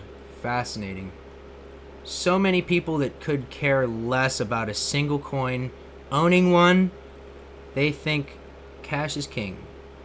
And then there's people that have currently realized that that just may not be all of the truth.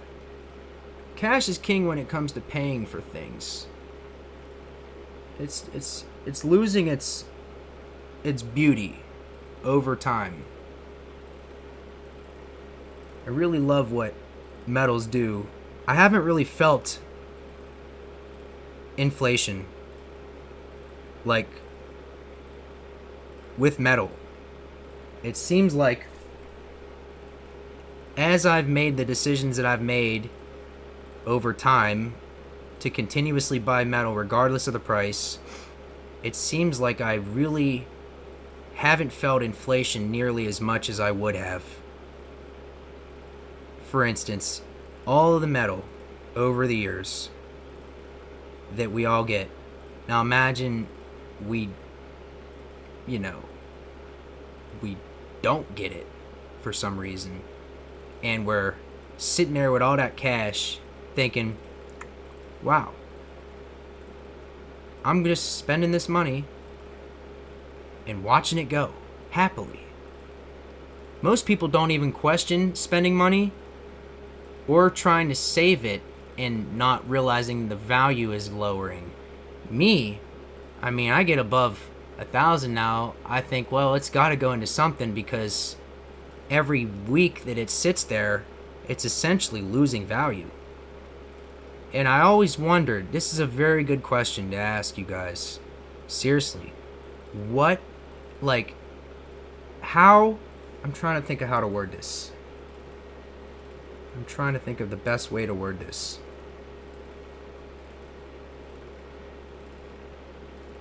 If we had all cash, no metal, how differently it would go.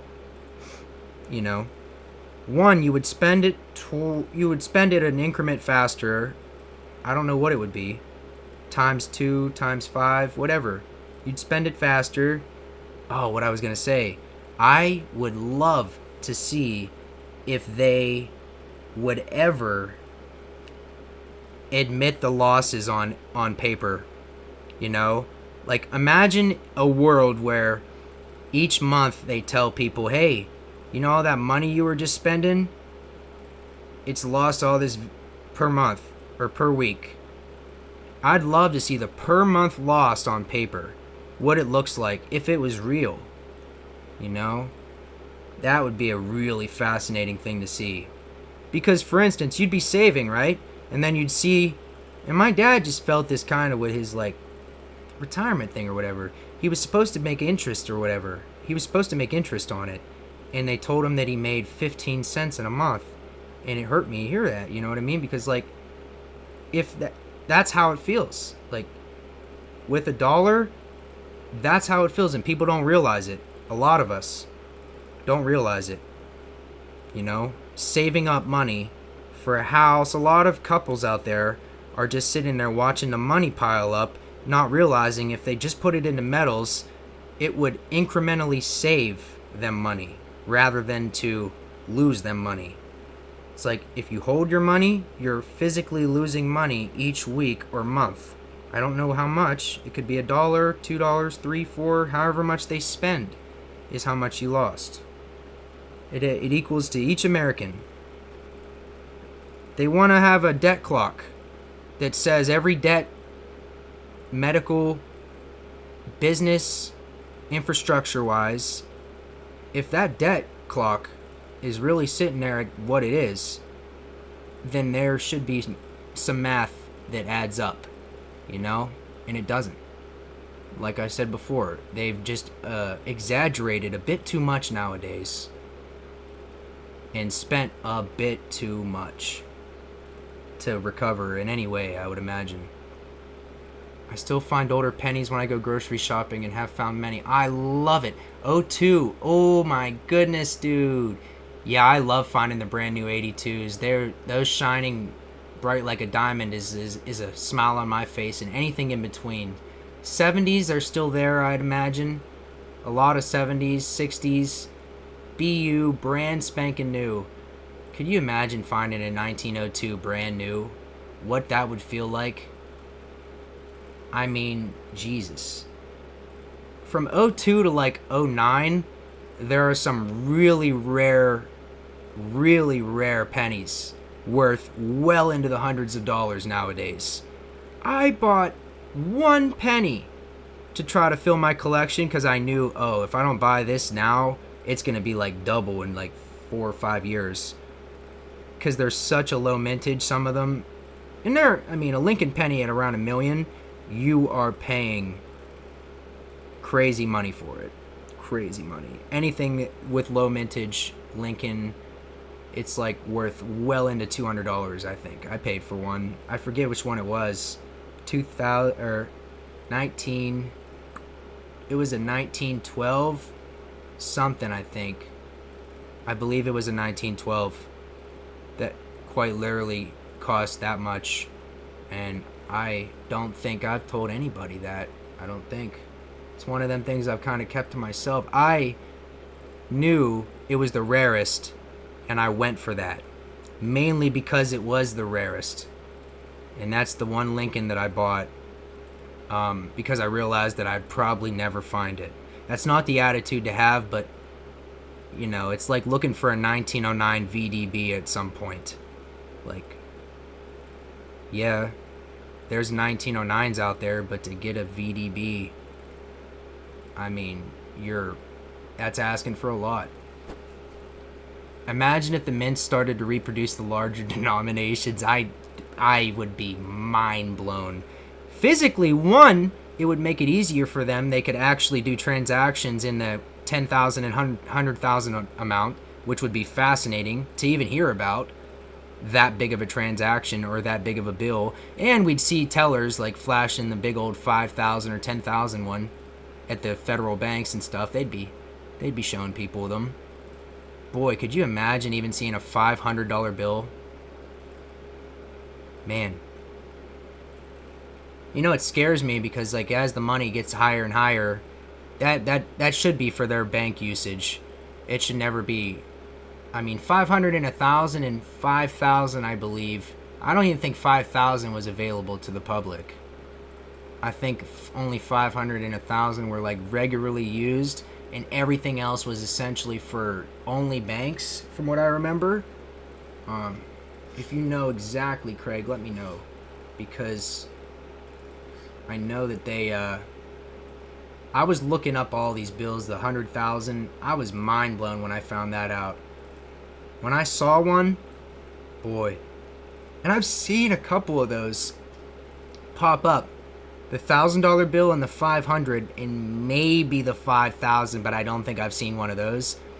at the coin guy's shop. The coin guy had big bills.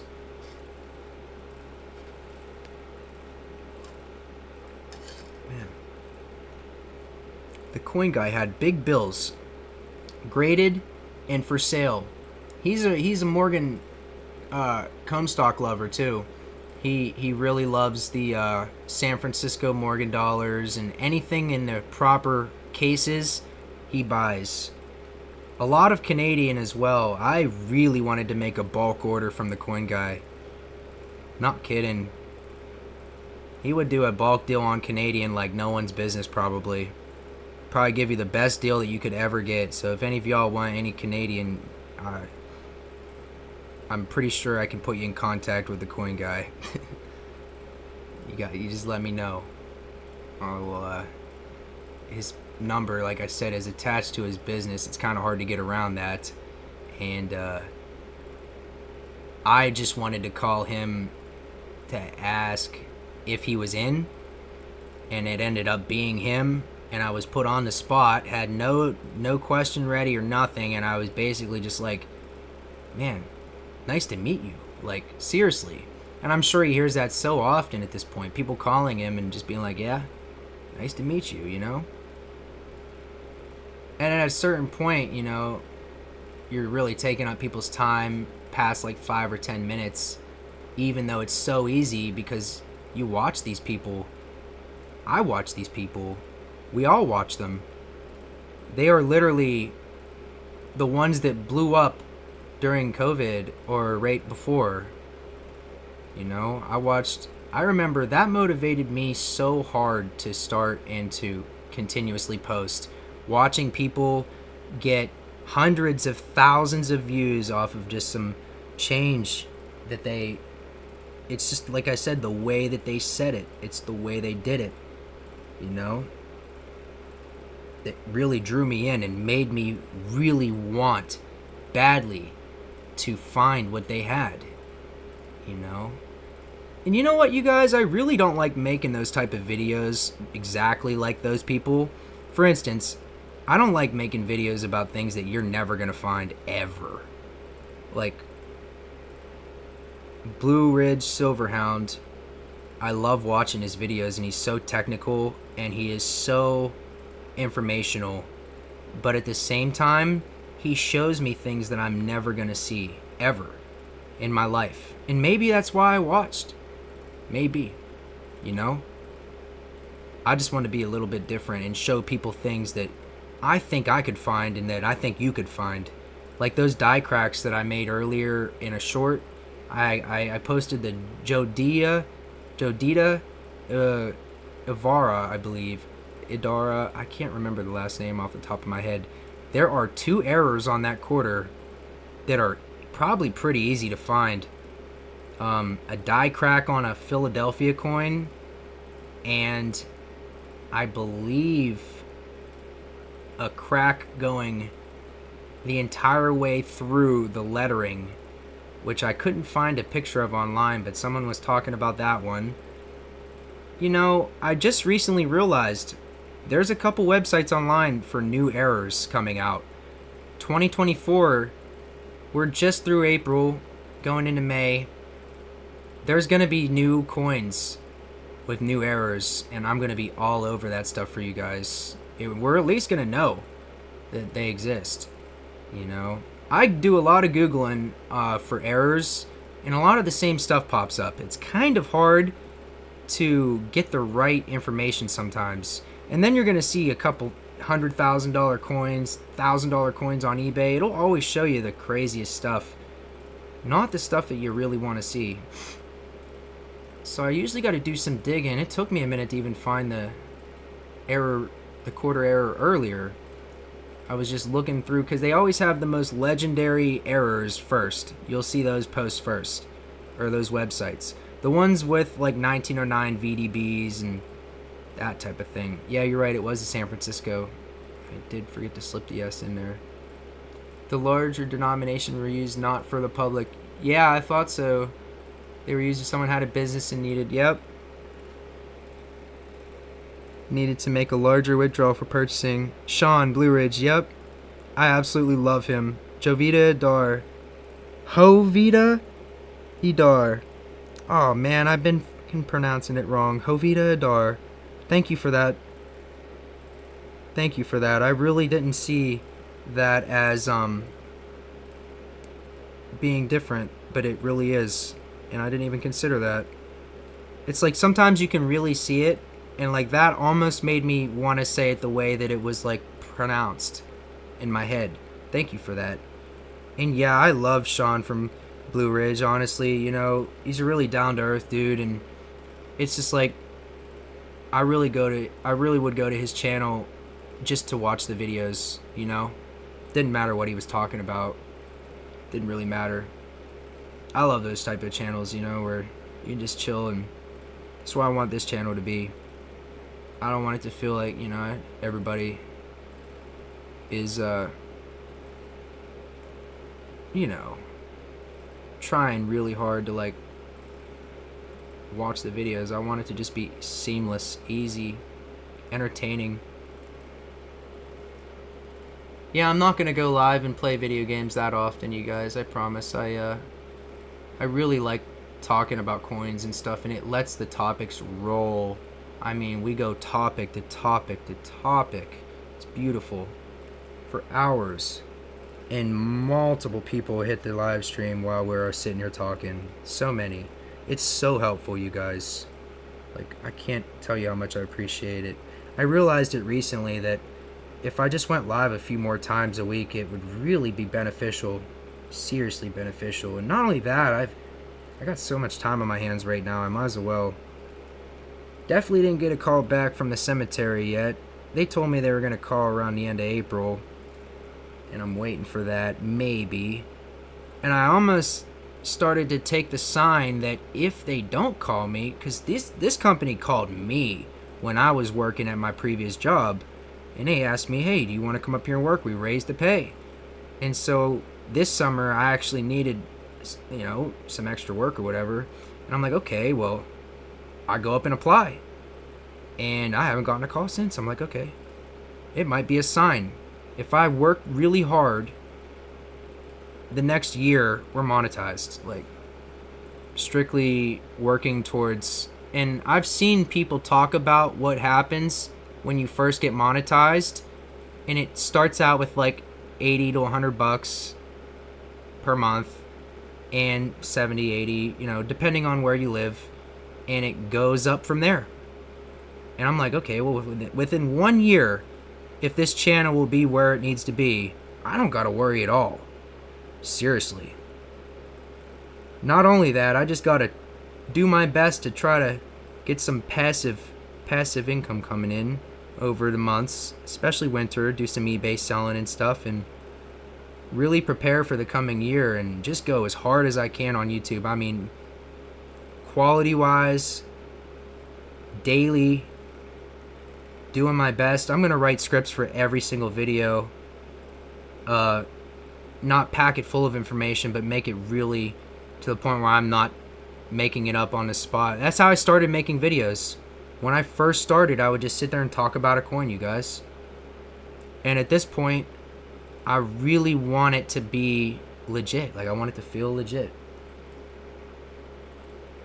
If I could only stop changing my banners and my profile picture like crazy, I just can't seem to. I love the designs of things that I see, and I'm like, well, that would look good as a profile picture. Boom. Check this out. We got a 28 here. I went and did some really serious peace dollar buying about a year ago. Maybe like 8 or 9 months ago. I can't remember when. Key date 28 Philadelphia. Yep. See, this is what I was talking about earlier. There's random Philadelphias that are worth and are the key dates. It's like very random. And then it's most of the time a San Francisco coin. Boy, that thing is beautiful. For being a key date and not really having, and this circle is on this, it's on, everything that you see is on mainly this holder. It's protected this coin.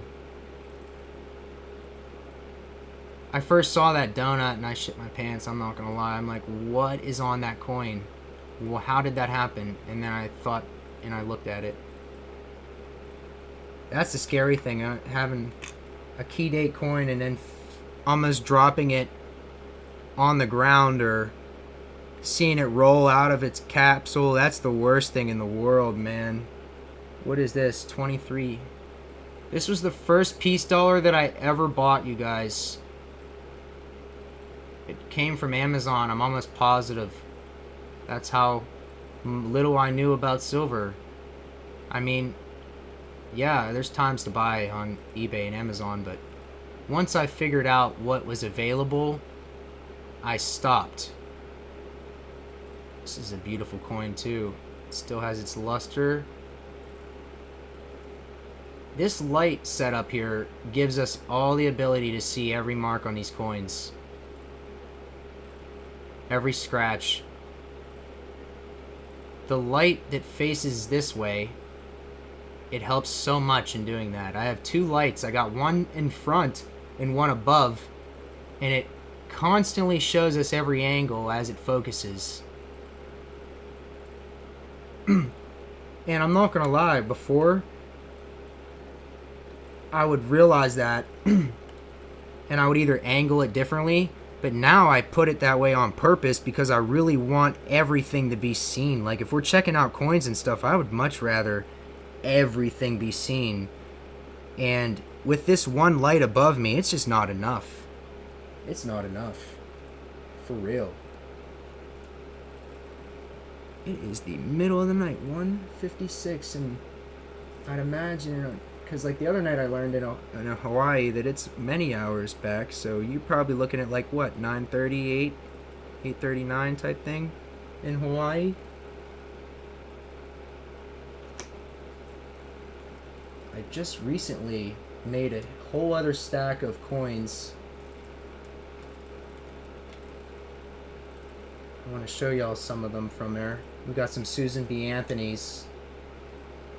I got some capsule coins that I am going to get into flips here. These are beautiful. Full pinwheel. That's a Mississippi. These state quarters, they exist in a crazy amount right now. What is this? I can't get the year down. It's an 02. It really won't focus. There we go. 02 Mississippi. Gorgeous. I mean, I couldn't have sent that back to circulation if I tried. I remember these coming around like crazy. Now I'm not seeing them as much. Good old Edith. Look at that. Full pinwheel. Barely a scratch on it. Probably came right out of the bankroll and got into that capsule. I just get so excited when I see a brand new coin. Got an 04 Wisconsin. That's where my uncle's from. They are a cheese capital. They put cheese on their coin. I just realized that. We got cheese and some sort of stock. It might be corn. Cheese and corn. That's their coin. I wonder what kind of cheese they make there. It's probably a sharp cheddar. Oh yeah, it definitely is a lot of different cheeses, but it's a sharp cheddar as well. 2022. They make all kinds of cheese there. But I know I've gotten Wisconsin sharp cheddar. Got an Anime Wong. Beautiful.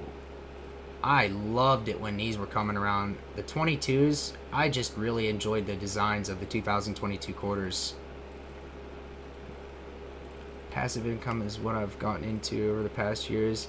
I thought about starting a coin-op washing machine business. Oh my goodness, dude. Vending machines? Me too. I talked to everybody in my town. I was willing to put them in different towns. I still haven't been able to find a way to make that happen. For some reason, theft is really bad in our town. and they took the vending machines away from the park. And I'm like, one day, like a year ago, I had some extra cash sitting around and I called up to a vending business and they had some machines. So I was like, okay, well, I'm going to call and see if I can get a lot for it. And I called the community center. I know the mayor. And I called the mayor and he told me that they yanked them out because they were getting stolen. And I'm like, well, that's something I never expected. You're telling me that you had to take them away because you couldn't make any money with them. I just couldn't imagine people were stealing like that. How? Dude, if I walk up to a vending machine, I'm not going to be able to just, jerk the place. Like, I'm not going to be able to get like 8 cans of soda, not even with the quarter trick from like 1980. I wouldn't even think that would work to get 1 or 2 nowadays. So I guess people were just like breaking into them somehow, getting them open. I don't know. Either that or they just didn't want me to put it there. I was willing to pay rent. I was like, yeah, tell your dad I'll pay rent every single month on this machine and I'll pay for the whole year just to have a vending machine in town for the kids. And I'd put a request sheet on that front of the board, on the front of it. People could literally ask me for certain sodas that they wanted and I'd put it in there for them. That was my plan too. It's a great one. And the washing machine too. I had the same idea. They just recently turned a part of a laundromat into a bakery in this town beside me. And there's still the laundromat. And boy, I'll tell you, I would really be able to get a hold of someone eventually and offer them some money for it. I know they're killer businesses, especially even in small towns, they're still making a lot of money. I mean, the maintenance is incredible, what I have learned. My dad told me about that. He's like, if you're going to buy a laundromat, you better be ready to fix them damn machines. And I'm like, you're right. Because they're going to be breaking quite often. Hoses leaking water, someone jamming the machine, go fix that. I'd still do it, though. You see how much change those people get? It's 8. I was really close. Okay, good. That's awesome. I'm starting to really understand the time zone. See, that's why I ask. It's just like I'll start to really know what time it is where you're at and like, hey, it's around that time, right? Have you found a low or high-rise leaf on that quarter? Which quarter? Which one? Low or high-rise leaf. I'm thinking of which one now. Huh. I just had these ones up. Anime Wong. We got low or high-rise leaf on the Wisconsin. Let me know which one you meant. Yeah, okay. Let me check that out. Low or high-rise leaf. So let's look at that real quick. So one of these leaves on this corn stalk got all messy, I'd imagine. I gotta see what it looks like now. I'm gonna check it out. 2004 error leaf, and that'll give us everything we need right there. Some quarters were misprinted with an extra leaf on the left side of the corn cob. There we go. Now we're cooking. On the left side, so we're talking that single leaf right there somehow has an extra one sometimes. I don't know. So I'd imagine the one that's curled would be the double. I'm going to look in the images real quick. Oh, wow. Yeah, it's literally doubled bad on there. Yeah, no, not this one. I don't think. Nope. You would see like correlating lines. It almost looks like a swan's head when it's errored. It's very odd. Ah, man, that's close to microscope right there. Close to needing a microscope. I haven't used my microscope since I got back. I really want to. I'm gonna find reasons to use it. Yeah, rampant crime is honestly absolutely criminal nowadays. I can't imagine in California even, but like across the United States alone right now, rampant. I mean, people are actually somehow close to their worst in some cases. And I even watched a video today of this cop giving this lady a way out. She stole her neighbor's $400 Victoria's Secret package.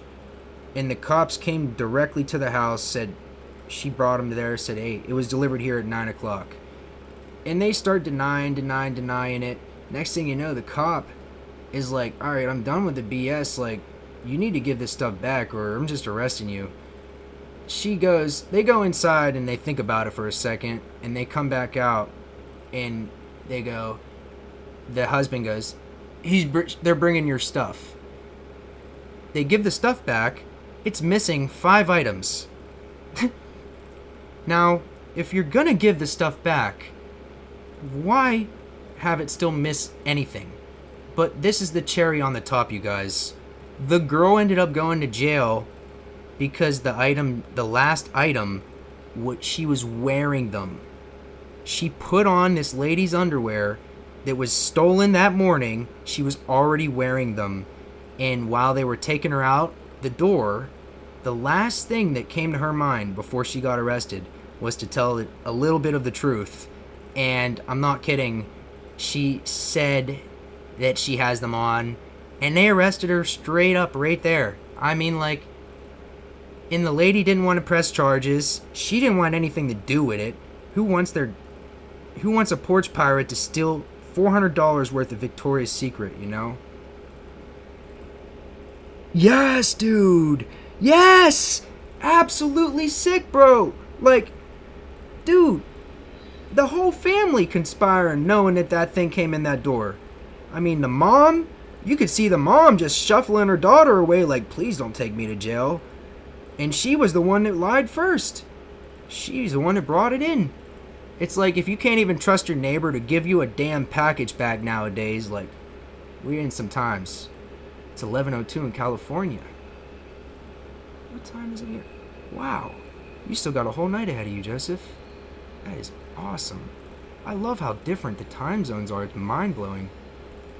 Like, every place down the line essentially has a time zone that changes. Either an hour, 2, 3, 4. Fascinating. I can't imagine how these pilots feel all day long in the airlines, like flying all day long, just multiple time zones, seeing the time change all day, and then get back to where you're going. That would be different. Doing that every day too, because you're in a plane, your phone's not going to be on, and nothing like that. I can't imagine. Maybe they do. You never know. I really appreciate all of you, for real. Yeah, the mother lied on it the whole time. I'm serious. They literally gave her a chance and said, all right, if you stole it, just give it back. And they would not swallow their pride and just give it back. I mean, like, if I ever was that ignorant to take something and I knew that it was my only damn chance to give it back, that's it. You know? I'm not going to sit there and cry. And then she sat there and cried for her mom, too. I'm just like, all right, you're going on 40. You could not do that. It's easy to get pretty upset about going to jail, but, you know, if you're that criminal, you need to just get used to it at that point. She was on felony probation and everything, too. I mean, not really getting off anytime soon. Like that, stealing your neighbor's underwear. Really appreciate all of you that popped in. We are really at about 2.5 hours. Look at this. There's a lot of these out there, you guys. And I mean a lot of Susan B. Anthony's. And they're somewhat forgotten about. Somebody told me earlier to start crimping these. That'd be a lot of work on every flip, but I would love to do it. I've recently learned that I can still stack them this way, though. I can stack and rubber band many of these, and I don't need to crimp the ends, and that's the space that he's talking about eliminating right there. I believe it was Tom from our last live stream. I thought about that, and I'm like, well, for as many as I'm making per month, crimping the ends is gonna be hard. It's gonna be hard for me to do that. I wish that I could get in the habit of doing that, because then they'd be really flat. Seriously flat. And perfectly preserved. But at the same time, really love this bar. I brought it up to make some videos with, and it's just classic looking. You can see that line going flat, smack dab the middle. I wonder what that was about. When they were pouring that, how that happened. I really like these old cast bars, the ones that were you can just tell were poured, you know. Nowadays everything is machined, and like everything, if you get an American Silver Eagle, say you get a tube of brand new ones, you're gonna be pretty happy about that. You know, get tube after tube after tube of them, you're gonna stop looking at them. You get what I'm saying? You know, like, if you stop looking at them, say most people out there everyone buys differently, and there are people that only strictly buy one type of coin, and they stack that coin to the ceiling. And if I were to be checking every American Silver Eagle, after a certain point, I'd stop opening them. You know, like, I would legitimately start just putting the tubes in there, and I would stop opening them. But with these, that's impossible. That's impossible. You're never gonna not want to look at something like that. And, like, that's why I really started to think, generic's really a good idea every now and then. You know, like, really liquidable, you're getting the best deal ever, and when you go to sell it, it'll be sold, and you won't really miss it that much. You know, and honestly, I'd miss this bar if I sold it. Even it's a Money Metals bar. It came in a sleeve. It was a beautiful bar. It was untouched when I got it, and I made the decision to feel the silver, you guys. I've actually seen other channels do the same thing, where they usually wear gloves, and then all of a sudden they have a full change of heart where they start dedicating certain things to being used. That's how I feel. After preserving everything with capsule and keeping all these coins in the state that I get them in, I officially dedicate certain things to my hands. Sometimes it'll be something beautiful. I'll just take a coin that's brand new, beautiful, and I'll start flipping it. And that'll solidify its use in my life, basically. The bars made are rolled out into a large sheet, then cut in a machine, ran through a wet tumbler for polishing, annealed, then stamped. Poured bars, I'm serious, dude. That's like old Engelhard bars. You really can't go wrong, I don't think. The whole problem with those is people get really paranoid buying those because you don't know if it's a really good fake, and no one's ever cut into it. That's the problem. And it's like with little bars, I mean, I really wouldn't expect them to be making a ton of these tiny little 10 ounces, but a big Engelhard bar, it has happened.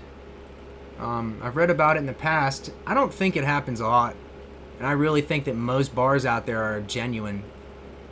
But to think that somebody could pay $25 or $600 for a 100-ounce bar, 28 close to now probably, with this spot included in the dealer's charge on it, which they don't make much, but they do make something usually close to spot.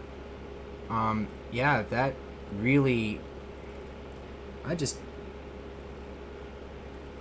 I really just don't know, man. How it would really feel to get a bar, Engelhard bar, and to cut into it and to see lead bars.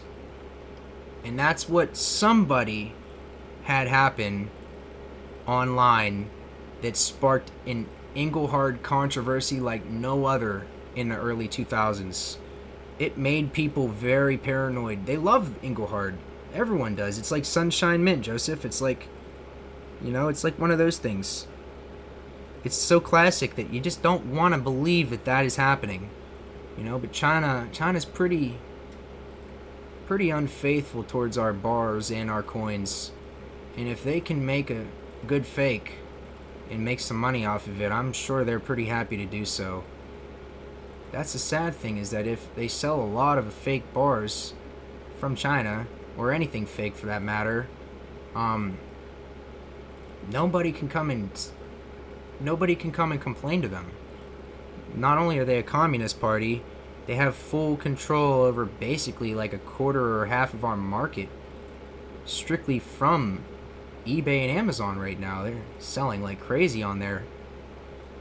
I can't imagine that it's happening a lot. I buy bars and I don't think I gotta cut into this. I got a 100-ounce bar and I don't think, shit, I gotta check it and see if it's got lead in it. But that would just be terrible to feel that way, to have it happen. Now imagine, you get a bar and you don't cut it, and then you see a bunch of channels starting to post that they're getting them. That'd put thoughts in your head right there. It's like very hard to get around that type of thing. I'd still buy an Engelhard bar though. That's a crazy part. I just love the way they look. If anybody has an Engelhard in chat, let me know. Seriously, that's like a killer find at this point. Really early, beautiful poured bars that are just amazing. Like, there's nothing else to say about it. Those people really did it first. To have no machinery and to still pour and to somehow figure out how to get their logos and stuff dyed and stamped on there. Amazing. And it's even more amazing to think about all the miners that, worked for so little and were just out there to find those big deposits. Don't matter if they capitalize off of it. It just mattered that they found it. Most of the time, the businesses, once they heard about a big deposit, you weren't really going to make much anyways. The owner was, but that's the thing. I've watched a lot of videos about the older mines out in California and Arizona and such, and if you wanted to make money as a miner, you didn't work for a company. You were your lone self going out and hitting the wall with a pickaxe. Like, you or a buddy would just go and start a camp somewhere, find a claim, and just go crazy with it. I just can't imagine what it felt like to hit those massive silver deposits in Cerro Gordo or any of the other places. I mean, the Jefferson Chimney, literally an entire fraction of a mountain that was hollowed out crazily in California. And when you go in, single person would go in and stare at the caverns. Alls you wonder is how the hell they did it. Now that's just amazing. If you show up and your eyes are laid behold, and you truly can't even fathom how the old timers did it, well then we're not even close to where we think we are, That's the case with Cerro Gordo. They mined this entire chimney and they went crazy. And you know what I think they did? I think I watched this video and they came to the conclusion at Cerro Gordo they went down the Jefferson Chimney. And then when they got so low, they started going from above, which allowed them to get everything. Every little bit of a cavern and to the wall, to the teeth, every amount they would get. And it's fascinating because as these guys are going along, like Mount Baker Metal, and we got Brent out there at Cerro Gordo. He's always out there at Cerro Gordo, Brent or Mount Baker Metal. They'll go down there and they will be looking around and thinking to themselves, wow, they didn't leave much of anything. And that's fascinating to me. The fact that not only did they have the drive to keep taking it, they took it till they couldn't take it no more. I mean, that's happened so many times now. It's getting pretty scarce out there. You gotta get pretty lucky to... You probably have better luck finding oil in the ground than gold, damn near. What is more surprising are the countries in South America like Colombia and Peru that sell the gold and silver and emeralds to the U.S. for cheap, for 60% less than the spot price. Absolutely amazing. It's just like the blood diamond thing, but basically how everything else gets over here. Yeah. Colombia, South America, Afghanistan, there's definitely a lot of places that are mining. Africa is really a big producer of gold. They actually had a big placer deposit, huge, that they found, and they've been continuously mining it for the last 80 or so years, and it's still not even close to running out. And not only what's more fascinating about that, it's minuscule amount of gold, like per ton, but they're doing a lot of work, and it's like tiny little pieces that they're getting, and they use acids. They use acid.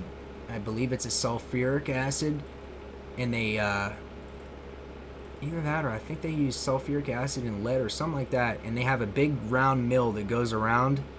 I saw it in one of Jason's videos. He was over there in Africa trying to I forget what he was doing. I guess he was just over there to see their mining practices in Africa, and then he figured out that they used lead and every acid in the book, and he was just like, at the end, I remember him doing a test on their water, and it was pretty much full of lead. I mean, full of lead. They were touching it barehanded as well, I mean, and they would come out with a button or two little buttons each run, doing that all day for the last 80 or 90 years. I mean, and they're still not anywhere close to running out of it. I learned this on, I watched this guy named Ralph, I believe. Ralph the geologist, I think his name is.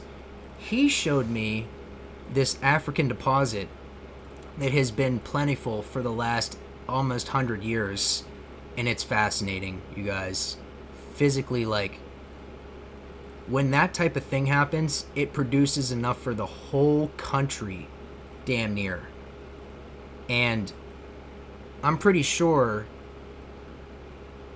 the owner of the mine and the country itself had to work something out where they got money back, because it was so much.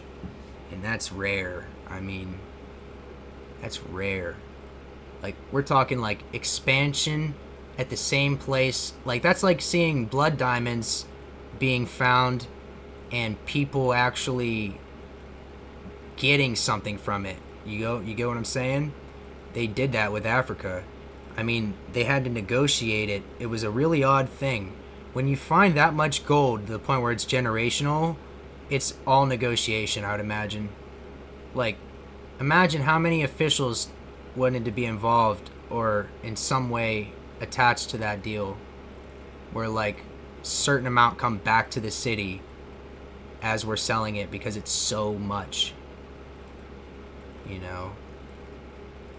And just think about that, pillaging your entire community for, you know, and asking for just something like diamonds. You see, those people are extremely happy to find anything at this point. And the whole system still has to keep on going. Even if they don't find anything, even if someone finds something. Now imagine being in that position where you're like just chipping away at a wall and you find yourself a big old nugget and somebody damn near kills you for it because they want to be the one to find it. You know? Imagine how many times that's happened in Africa. Or Sierra Leone, the diamond district capital of the blood diamond industry. Sierra Leone, Africa. where all the diamonds come from. Essentially, it's a huge pit there. Um, the what is it? I'm trying to think now of the ultimate cartel of diamonds. If anybody has it on the tip of their tongue and wants to help me, it's the De Boer or De Boer. I can't think of the name right now. It's like French or something. But yeah, they run literally diamonds, and they basically made it and marketed it so that girls felt the need to have one on their hand, and that's why diamonds took off the way that they did. One, it was completely controlled. De Beer. There we are. De Beer. It came right to me. Sorry for that shit pronunciation. I didn't mean for that. Somebody left as soon as I tried to pronunciate that word. It's okay. Seriously, De Beer, man. They really got a grip. And it's bigger than anybody could ever imagine.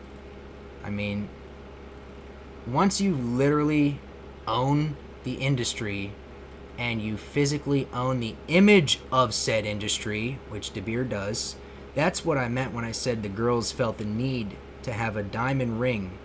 De Beer's, well, first they started with celebrities, let's be honest, then movies, and then, you know, night at breakfast at Tiffany's, and the girl has a big old diamond ring on, and she got, you know, she got proposed to, and it was a massive diamond ring, and it made every girl in the country want De Beer's diamonds, knowing damn well that they set the price and control it. Over the years, that's really been something that people thought, like Trax NYC thought, he promotes lab diamonds at this point almost. He's like, hey, if I need lab, I'm going to go get a lab diamond, and if I need a real one. And then he made a video with Sierra Leone, and that's where I saw most of their production.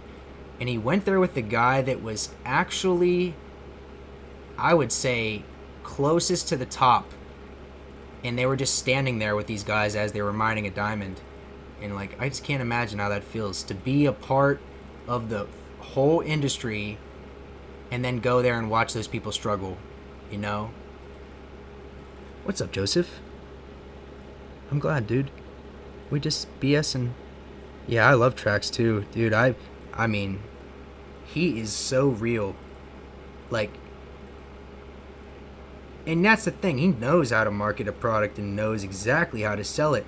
I mean, it's fascinating when you think about it because he is the same as like all other jewelers, but the way that he says it is so intense. He will literally stand in the middle of his store and say, I don't give a, you know, like, I don't care at all about what you think, like, this is what it is. And, like, it's just amazing when he does that, because, like, you don't, no one, you see all his employees looking around as he's screaming in there, and I'm like, man, you know, they're just waiting. They're just waiting one day for a slip-up or something, that someone to get yelled at, you know, because he'll do it, like, in a split second. Fire somebody in a split second probably, but really he's probably like really decent to most people, I'd imagine. And the way that he does business is he stands on business. I mean, you can't beat that. If I was in the Diamond District, I would have to pay his shop a visit just to see, one, his workers. Like, I recognize a lot of the workers from the videos and stuff. I'd probably have to buy a tiny little tennis bracelet or something just to have it from Trax. You know? That's the power of a brand.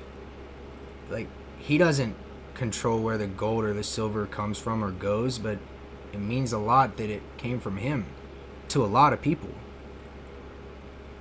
It's just the branding that he's done is really incredible. The videos itself, where he's calling people out and standing up for himself and standing on business. That is the ultimate way to run this type of business.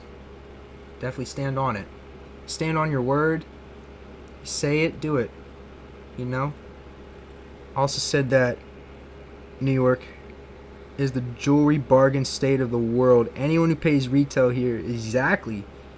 And then you see what they're doing with prices. I mean, it's insane. They're selling and flipping Rolexes to themselves for like 85, 75, 65. And they're like really upset if they pay any more. And then they'll go right around in the same video and flip it to somebody for like 13.5, 14.5. That's a pretty sizable chunk of money. It's interesting when people fight back on every dollar, but for the most part, somebody's losing. You know, and they don't even know it. Because the last place they checked, they were paying $2,000 more. You know, you're right. It's crazy, but you can go there and get a deal and you won't even know that they're making money off you. And that is how powerful certain districts are. New York has something that nobody else has. California doesn't even have it. None of the states around me have it. I don't have it. We don't have a diamond district like New York. It's begun to be something that nobody else could have, unless it's like a full-blown monopoly that started out of nowhere. We got Moses the jeweler. We got everybody out there. Vucom. They're all flipping Rolexes in New York. It's really interesting. There's a whole other side to every collecting. Like, the person in my family that I met tonight, he collects comic books. And I got to hear the whole other side of collecting comic books and how every comic book couldn't possibly make money. So he's losing money on certain things. And he was asking me, like, he just met me. And he's like, well, what do you collect? And I was like, coins, you know, silver and gold. And he's like, oh, I've been looking for something a little more solid. And I'm like, well, I'll give you a place to go right now if you want. And he wrote it down. He wrote my coin shop down. And I'm like, okay, that's a start, you know? Because, like, yeah, it really does suck when you get into something and you think it's going to make you money, and it don't. That's what he did. He got into comic books, and he realized that, like, the only way he's going to make money on something is if it's Deadpool and it goes viral. And he already owns the stuff. That's, like, so many different things out there are literally like that with collecting. I'd say they're so unpredictable, nobody does it. Barely anybody. And the people that do it in mass bulk. So say somebody else that is already successful selling comic books. There's a couple places up in my town and all of yours that still sell comic books, but they're very few and far between. Those people are doing like online sales like crazy. One, because they have the inventory, and two, because everything's went rare or vintage. So anything that's vintage or rare nowadays is worth a hair more, and you can at least make $5 or $6 on it. Crazy. Start flipping things for like $5 to $10 though, and you start selling thousands of them. You start really seeing the bigger picture, I'd imagine. The bigger cities have a jeweler's district. Yeah, you're right. You're right about that. No, I meant massive. No, you're right about that. I meant one that just, you know, gets talked about like NYC, Craig, if you will. Yeah, don't get me wrong. I need to figure out locally where I can buy some gems at. We were talking about this the last live stream, how it has to exist in my area. I don't like having to buy emeralds online. Like, somebody already has them around me. Somebody's already bought these type of things. The tourmaline, you know, emerald, the aquamarine. And all I got to do is figure out where it's at, and boom. Then I got a seller just like that locally. And it sucks to always, like I said, have it go through the bank account when it doesn't have to. It's just like, you don't need to spend money out of the bank that should pay bills when in reality you could have paid cash. And that's what I learned for a few things. I'm like, damn, you know, I could have did that or this. I don't like sitting there thinking about what I could have did all the time, but could always do something, you know. But if I found a local seller, even somewhere near me, like I'm in PA, so I think Pittsburgh would probably be the biggest one. Pittsburgh, that place definitely has a district for jewels. But you don't want to go into that place that has like K's, you know. You don't want to go in where it's like just diamonds and gold.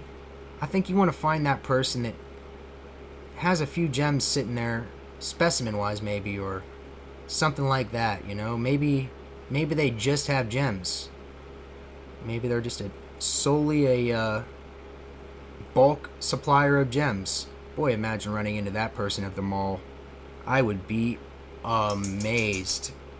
I would tell you guys immediately the second that I found someone to ever, discreetly buy some good gemstones from. But yeah, the only way that I've been able to get them currently is in this form, is by buying from the same person from Afghanistan. And that takes a while, but it's pretty cheap. I must admit, it is pretty cheap. I do think I could get it cheaper, though. Some of these little emeralds and stuff could have been little 5s or little 10s for sure. From somebody around here, where I live at. And that's what you gotta figure out, I guess, as you're collecting, is where the hell you can get it cheaper at, if it's possible. There's always somebody who's got it and got more than you or me, and I think about that all the time. I'm like, well, gotta find this person because they exist. Like that person on eBay who's literally sold $90 million worth of 2024 gold eagles. I mean, I'd love to shake their hand and sit down for a conversation. That would just be amazing. Asking them, how in the hell are you guys paying taxes on all that? Like, you gotta really be, you gotta have a full-blown accountant to do eBay like that. You'd have to have multiple accountants probably for one single item to sell over $100 million in 1 year. I mean, bravo. That's the first time I've ever seen it like that on eBay. I have never seen someone with that many sales before. And it makes sense because they're gold eagles. They were priced very fairly. They weren't ripping off people. And it was essentially a little bit higher than what I would get at LCS. So that's why people are buying them like that. It's just like insane to think about that. What that person's file looks like at the end of the year. How long the list has to be. And if one single thing made 100 million, what did their other items do on eBay? And that's fucking mind-blowing. Excuse my language. I mean, seriously. I can't imagine being at that level. And that's where I think like APMEX and stuff are starting to slip in. They're starting to really get in on eBay and Amazon, and half their inventory really does go on to Amazon. We don't even realize it. They don't say it's from them, and people buy it on eBay and Amazon. A lot of people are doing that nowadays. Bigger companies are just hopping in and selling things on Amazon blindly, and you won't know. The only way you would know is if there are an insane amount of sales. Like I saw today. That place, that was a full-blown depository, whoever had that shit. Whoever had that much gold is fully invested in the whole government, probably. Their company and everything. I mean, you can't be not invested in that, be that far deep into sales. I mean, yeah, that's my dream, really. It was just to kind of have something pop off. At least something in my life, Like, legal, legitimate, like, good paying, passive if it's possible, but I'll do the work. I'll do the drop shipping if I have to, and I'll build a business from the ground up if I had to. If my idea was good enough, any of my ideas were good enough, aside from what I'm doing. I've had a lot of really random ideas come in my head that get me thinking they're really good ones, right? It's dangerous because if, I want to be well invested, and I don't want my ideas to be dangerous. I don't want them to be malicious or ruin my financial stability. But it could. I've had some ideas that I've had to sit on, run by people, and come back to and completely disregard them because they were not what I thought they were. I'm gonna think of one. Oh yeah, one thing that I was gonna buy that I really am glad I didn't buy was that rock crusher. Try selling gravel nowadays. My God, you guys. When people have tons of this stuff, it's pretty easy or pretty hard for someone like me to get a tiny little rock machine. And then I thought to myself, if I'm sitting there feeding this rock machine all day long, the electric bill is gonna be sky high. So I'm gonna have to sell the gravel. But you know what I mean, like.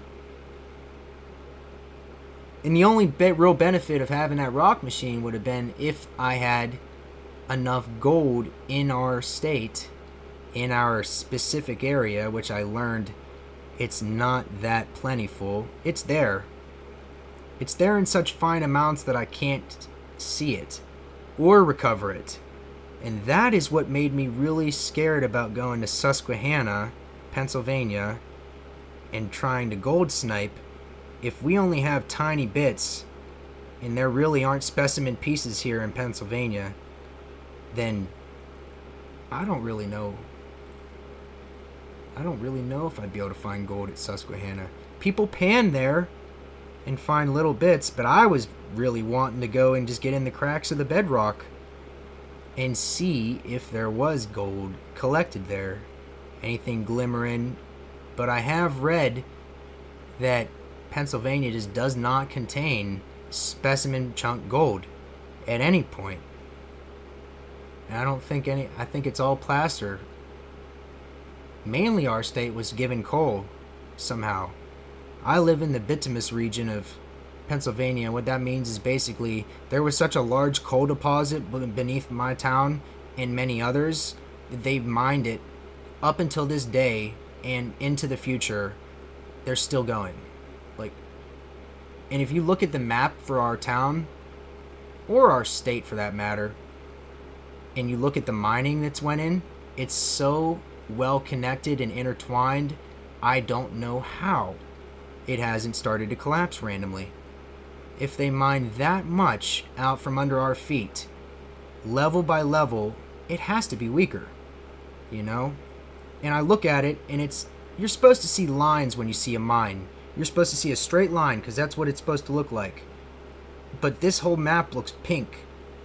And I mean, the only time you get to see little tiny mines are when you go out the whole way to the corner, and those are mines that might be single claims or whatever. And then as soon as you get in a fraction of the way, it goes solid color, which means there's so many mines there, we can't even tell you how many it is. That's what it means. So when I saw that, I thought to myself, well, shit, how many then? You know, who do I gotta ask? Is it even safe? Does anyone know? You know, we've mined so much out from underneath this town and the state that I don't know how they could possibly come in with a safety inspector and analyze the whole situation. They couldn't. It's too much for one single person. But what I would like to know is what it looks like. How deep they went. Does anyone know? You know?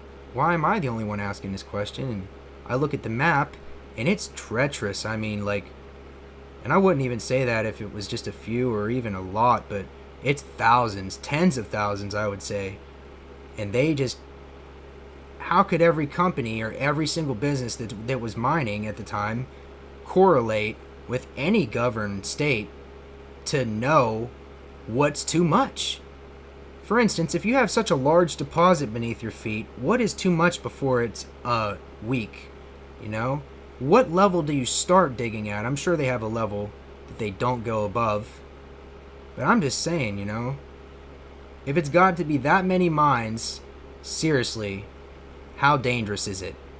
Like, obviously our town hasn't caved in yet, so they haven't done that bad. I'm just saying, it's really wild to think about what it looks like. Even from a side point of view, if we were just to get a cross cut of what these mines look like from just straight below my feet right now, it would be amazing. How many? I've said this before. If I just start going in my basement right now and just start digging down, the first thing that I'm going to hit is a mine. And I don't think it would take but 100 feet. I think within 100 feet I would see a mine. Maybe two. So that's what I wonder is like, if there's a cutoff, where? If they, and I wonder if they ever started to think, wow, that's pretty dangerous how many mines we got going on, you know? But I don't think that that's something that too many people are concerned with unless it's a real problem. Like in the town above me right now, there's this road that's caving in, and they're filling it in with cement and dirt and all this crap, and it literally keeps swallowing everything. And we proposed the idea like 3 days ago that it could be a mine swallowing it. How fascinating would that be? The town don't realize it, and they're just filling the hole. And they're like, why the hell is this not stopping? And then there's like a few people outside of the town that know it's happening. Like, we know it's happening, but we don't know that it could be a mine. No one really thought about that up there yet, I don't think. But I think if it keeps caving in, it'll be pretty obvious that there's an endless hole somewhere. Another thing that they didn't do is they didn't seal half of them up. So water ran down there, and you know what happens when water goes underground? It just makes a bigger hole. Yeah, it is. And you know, honestly, I really don't know. I don't know how dangerous it is. Like, there's so many mines beneath my town that it is completely covered in from one side of the state to the other. And I mean, it's not just my town. It's like every surrounding town around here. They went so crazy mining. And I'm sure, and I know half of the time back in the day, there were illegal mines, and there still are a couple. But there were a lot of people in my area who found a way to mine the gold, or mine the coal, and to sell it illegally on the black market. You could actually heat your home back in the day. Say some random guy found a hole, and he just told you, hey, I can get you coal, half the price. And then you just roll up with your truck, and he's sitting there with a loader, and he's loading you up with coal, and then you pay him. You know, that's an illegal coal mine, and there were so many of them. You never really know what really you're looking at if you look at this map. But I know for sure, I'd say a good majority, 80+% of them were professionally done. They should have maps, and they should be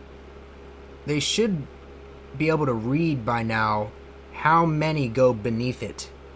Like, we have this technology that can read through the ground, right? So the topographical maps and everything, like, you can see crosscuts and stuff, and you can see the top, but you can't see picture-wise what it looks like, and I just want to see that.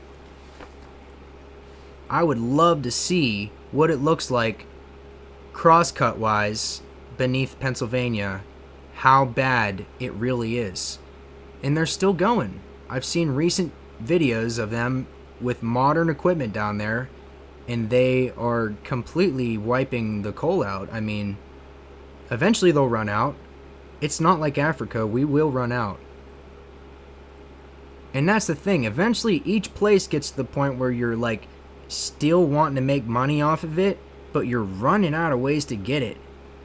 And, like, that's where you need some type of govern, because people will just kill themselves until they get a certain amount out of there, or all of it, or whatever. And these businesses, they're taking a lot already, but they stop at the right amount and move on to the next one rather than to stay there and kill themselves. Some businesses had to make the call back in the day, okay, there's too many accidents happening, we're done, as they went deeper. And, like, that's fascinating to think about. How many times some place was making a hell of a lot of money and then just decided, well, it's not really worth going 5,000 feet more deep, you know, or whatever it is. How deep? I don't know. I just know that certain places were blessed. Sometimes the poorest places were blessed with the craziest gemstones / resource or fossil fuel And it's changed the entire way that people look at the ground. And there's still people that go around and look at rocks and don't think they're special. There's people that probably grab onto gemstones and just toss them back down and don't realize that it was a rough stone they felt. And then there's people like me who really get dreaming about them, and next thing you know, you're learning every single gemstone, or at least doing your best to at least teach yourself or learn it. And then when you find them in the real world, you can appreciate it. And that's why I love, I really love just learning and teaching anyone else that wants to know anything, any bit of information. I like the really entertaining information where, like, lately, we've been doing a lot of, like, random videos with, like, random coins that I find or random bills. That's what I really started this channel with, Star Notes and my first silver purchases. And it's just completely grown. And my knowledge has grown with it. And eventually one day, I really think that I'll be chock full of information that people just want to know. Even now, I do feel like what I talk about is valuable to me and other people.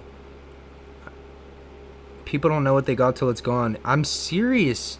And we say it over and over again. It's one of the most important sayings of a human culture. You don't know what you got until it's gone. And it's been spoken about for people, food, cultural places. You just don't know what you got until your eyes physically leave the location, or leave the place. And then you're like, wow, I was just there. It didn't feel like I should have. That's how I feel about Florida. And it's crazy to have that feeling of, like, I was there for so long, like 3 weeks, and did everything that I could possibly do down there.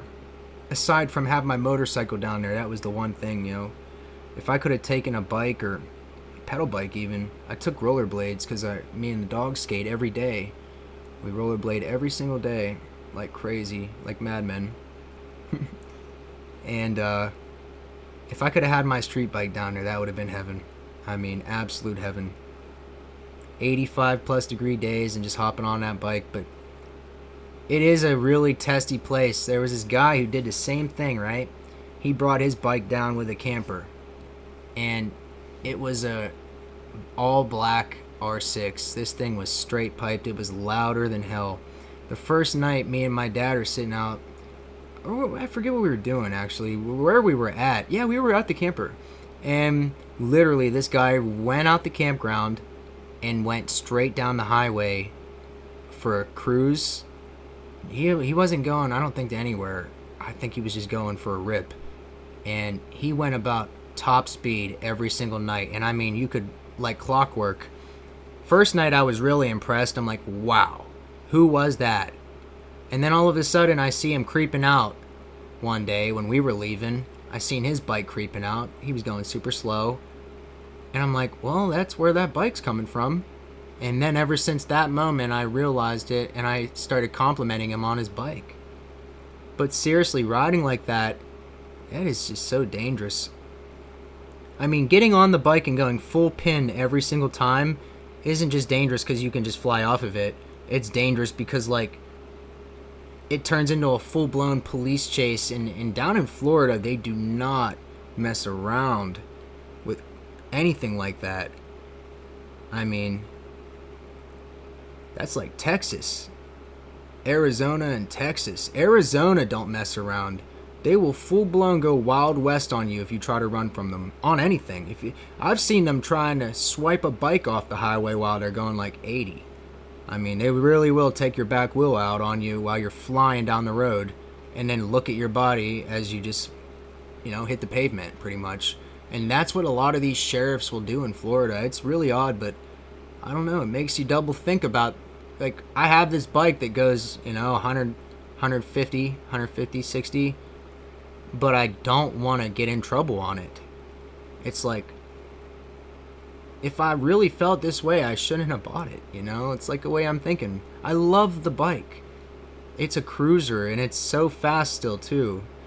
Inline 4, you know, it's the super bike of Kawasaki, the ZX6R, the 636. It's my dream bike.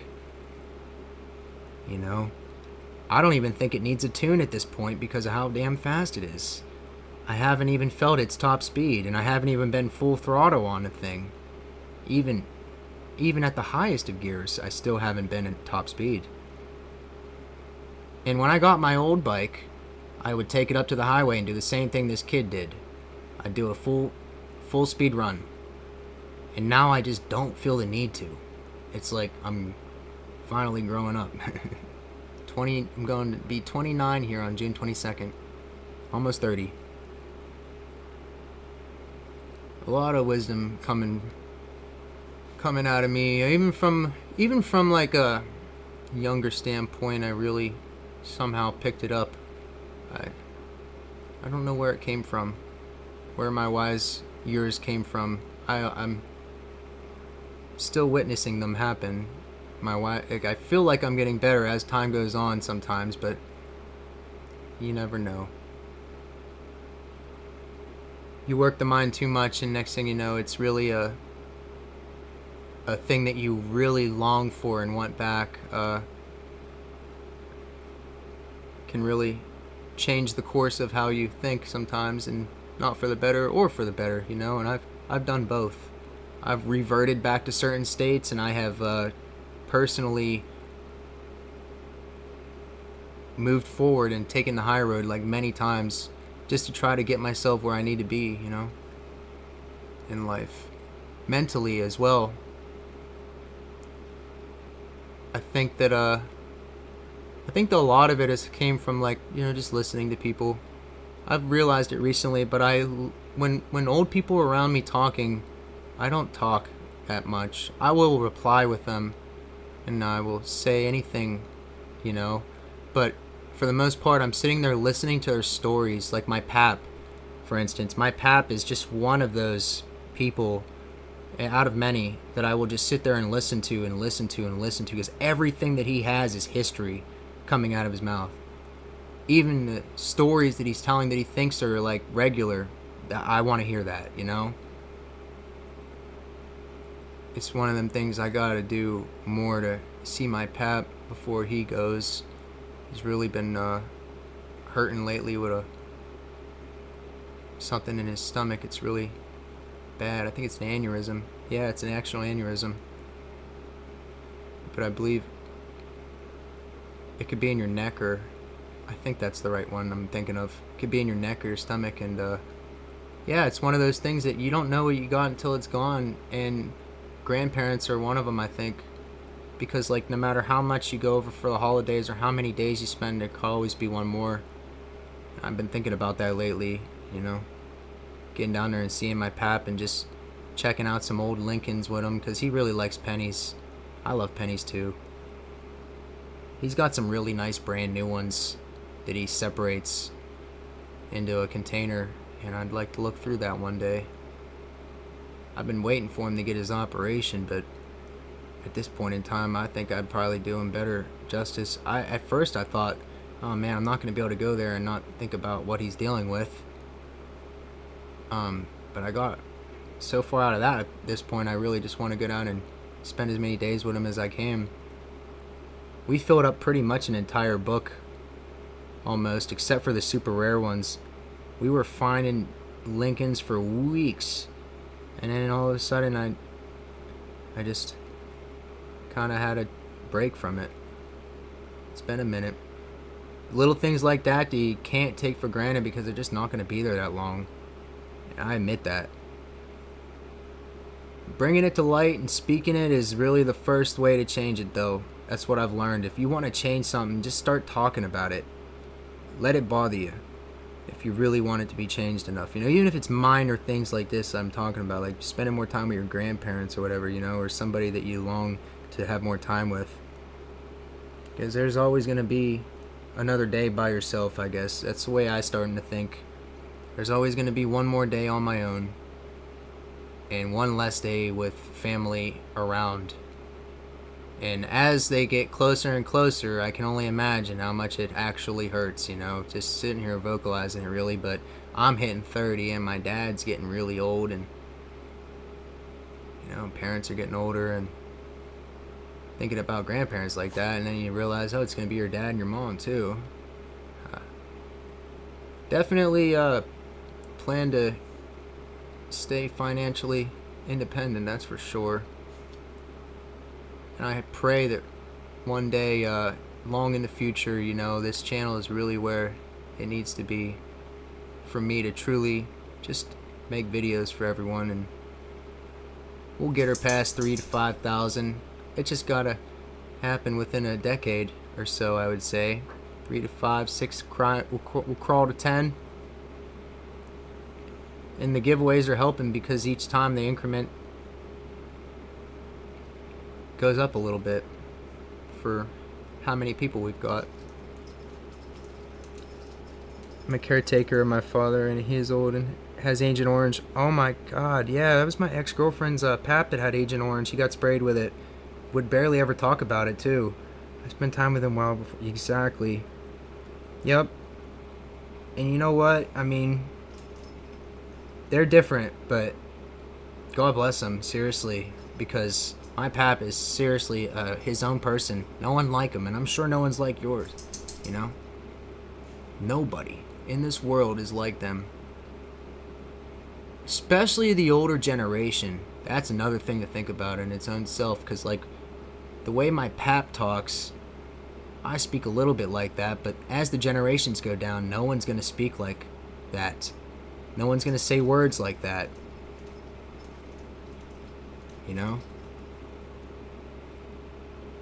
And seeing somebody that's older and not your grandparents, it's different than, watching your own family go old. But I really catch myself longing for everybody to really have the moments that they want to have in life, especially with family, if it's possible.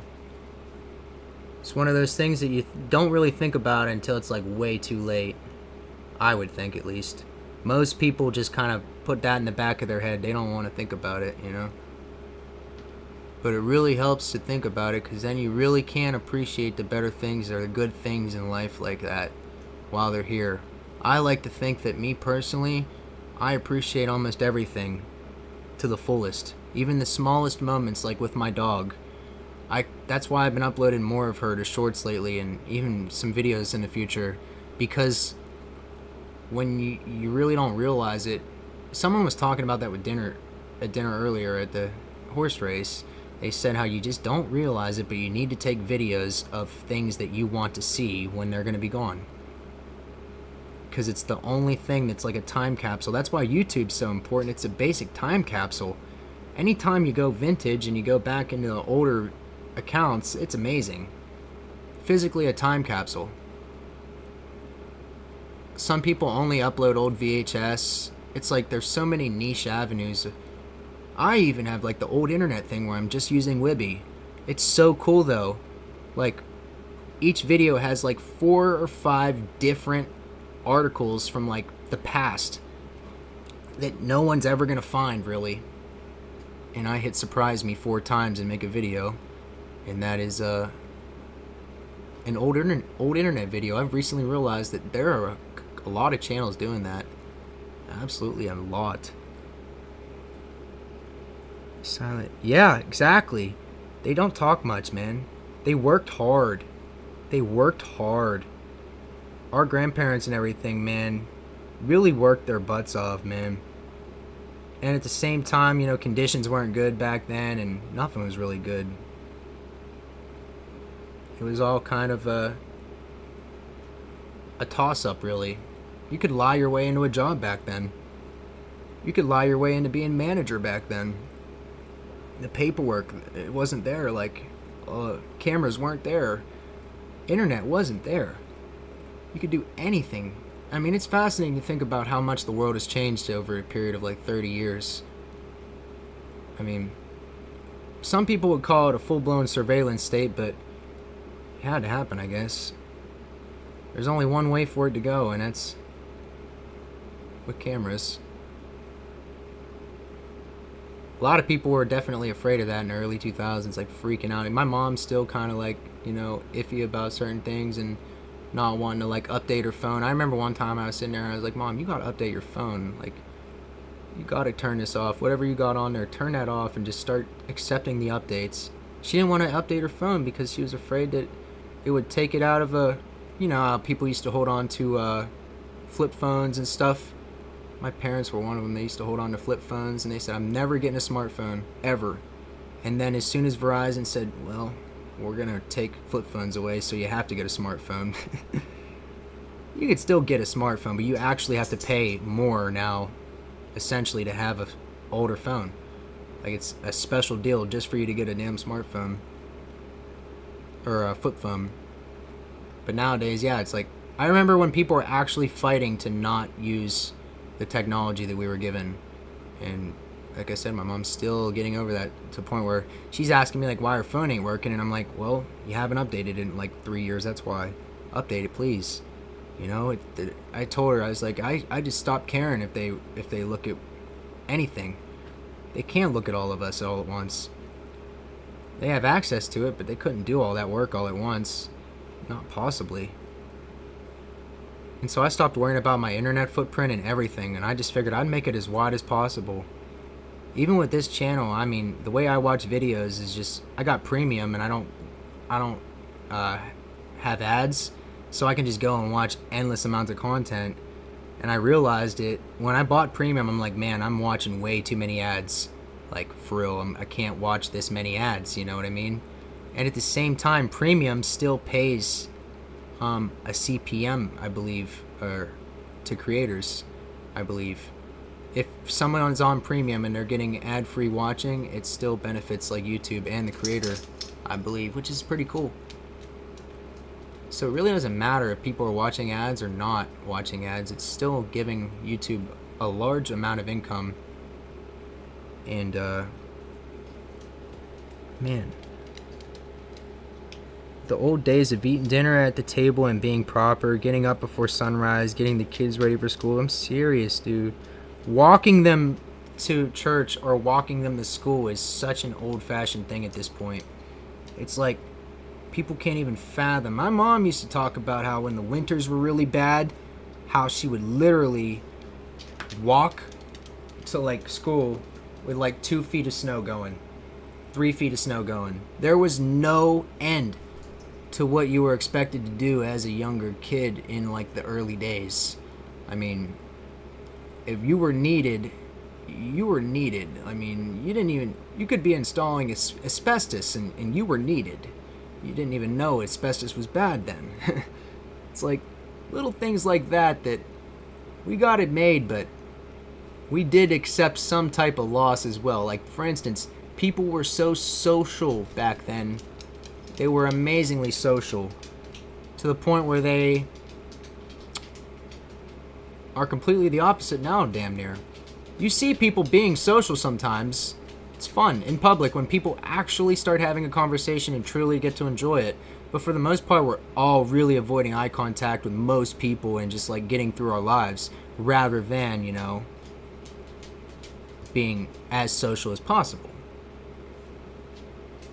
And I do believe that the internet had some play in that, but at the same time, it had to happen.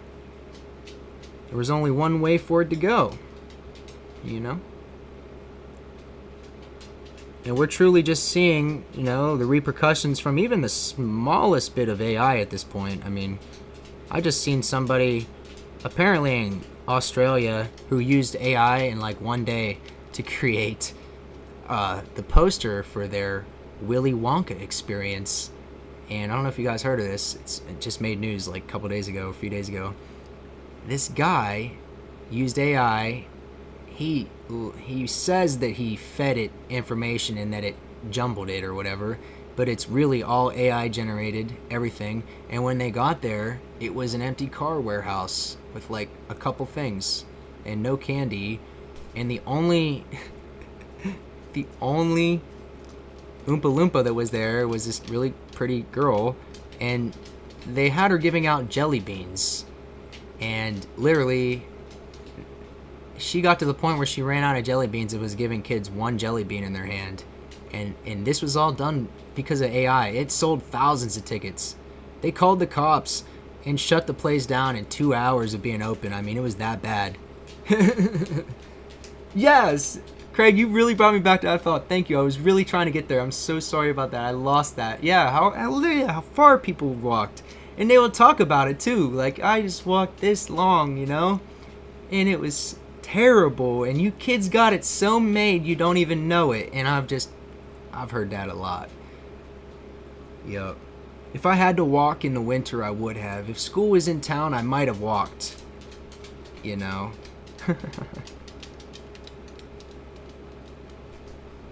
They sadly sent me to school about 35 plus minutes away, and there was no way for me to walk. I'll tell you that much. Man, oh man. It was the community that people had because everyone knew everyone. These days everyone knows people and they're distant. Yeah, I'm serious. Well, you knew what? I mean, yeah. Even people that I know, you know? Even my own family members, some of them, just the, you know, wrong ones or not the right ones. I still feel that from them, you know, just let alone random people. Yeah. People just let the phones do what they did, which we all did. I did too. I held it in my hand for as long as possible. And at this point, it feels like I'm holding it too much. I'm not gonna lie to you guys. It feels like I'm sitting on my phone nowadays every day way too much, and then I enjoy it way too much, which scares me. I do not want to be on the phone. I remember at my worst, it would be like almost a whole day, you know? No one wants to admit that. No one wants to admit they sat there with their damn phone for almost 24 hours straight, and then the next week it like changes a little bit. It'll go back down and go back down, and it seems like there are moments where I use my phone more than I should. And that's what created this social distance at this point. We feel like social media is social, when in reality, it's the opposite of social. It's ignorant. I mean, if I can't go on social media and no one else can without getting roasted by somebody, can't go on Facebook. I mean, yeah, I got a few friends, but like literally like 20. I made a whole new Facebook. Even when I had a bunch of friends, like there was nothing. Literally no engagement, not a single thing from anyone. And that's alright. I mean, that is fine. At the same time, I do know that the consequences that we are paying, we haven't realized it yet, currently. I don't think anyone's currently realized how bad we are addicted to phones. I admit it every day. I mean, that I'm just as bad as I've ever been. I'm using my phone more than I've ever used it, essentially, or been on a screen for more than I've ever been on it. And I'm okay with it. And that's the world. We're definitely realizing it, and we're also okay with it. In hopes that whatever we give up and get in the future will be better. Yeah.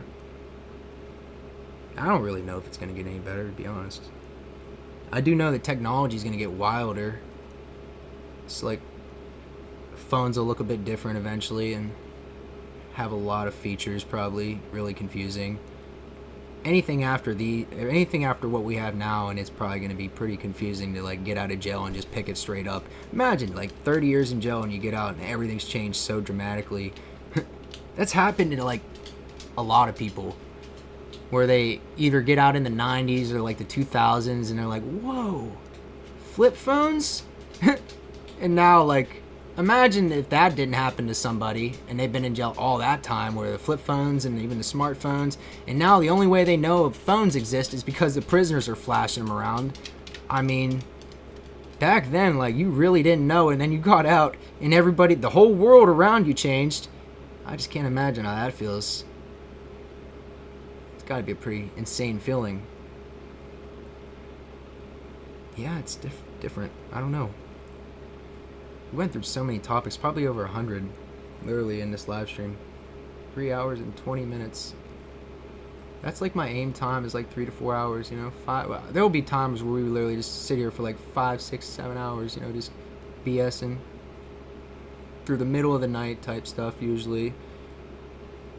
I really, you know, I'll always tell you guys my limit though, for sure. I'm not going to sit here too long if I don't feel like it. But I definitely appreciate every single person in the chat that's been here this whole time, and people that have came and gone and came and gone and came and gone, and the people that have stayed. I appreciate all of you. Really. We started it out playing Bloons Tower Defense, and I slowly moved towards full-blown conversation, and it's been a great one ever since. And that's what I mean. I really do believe.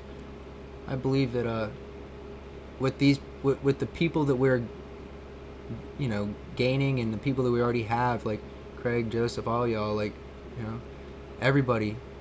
I mean, it's really grown to be something special, where any more people than this, and it's going to be a really fun environment for like everybody.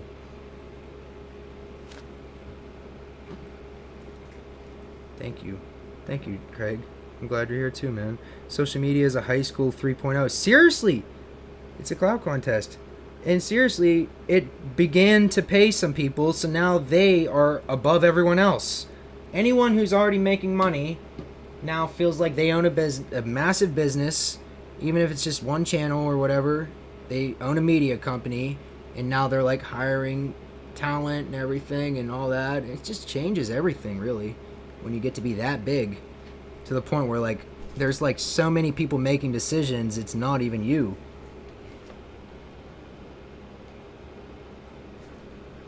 You know, like I've watched media companies happen on YouTube that are just like coming and going of founders and main people. And hell, this one channel I watched, I didn't even know that these two guys were just strung along by this old media company, and they were the main faces of the whole channel. And when you realize that, you go and you start your own channel. That's what they did. It didn't work out for them because they ended up actually getting so greedy that everything was all about money. And I watched their video recently. I'm not even going to name names, really. It's not even that big of a deal, but there was like this one branch company of what I used to watch. They used to tell scary stories, like really good. They would get you in real involved, and their chemistry on camera was like best friends. You just wanted to watch it. And next thing I know, I find out that they're being elbowed and kept in the corner by their parent company, and so they just wait the contract out and they make their own channel. God bless them. I tried to support them, seriously, but next thing I know, everything's about money for them, and it's changing the way that they are acting on camera, and it's changing their decisions on how they make videos. And then everybody else is noticing it, wondering how the hell are you guys still asking for money when you make this much?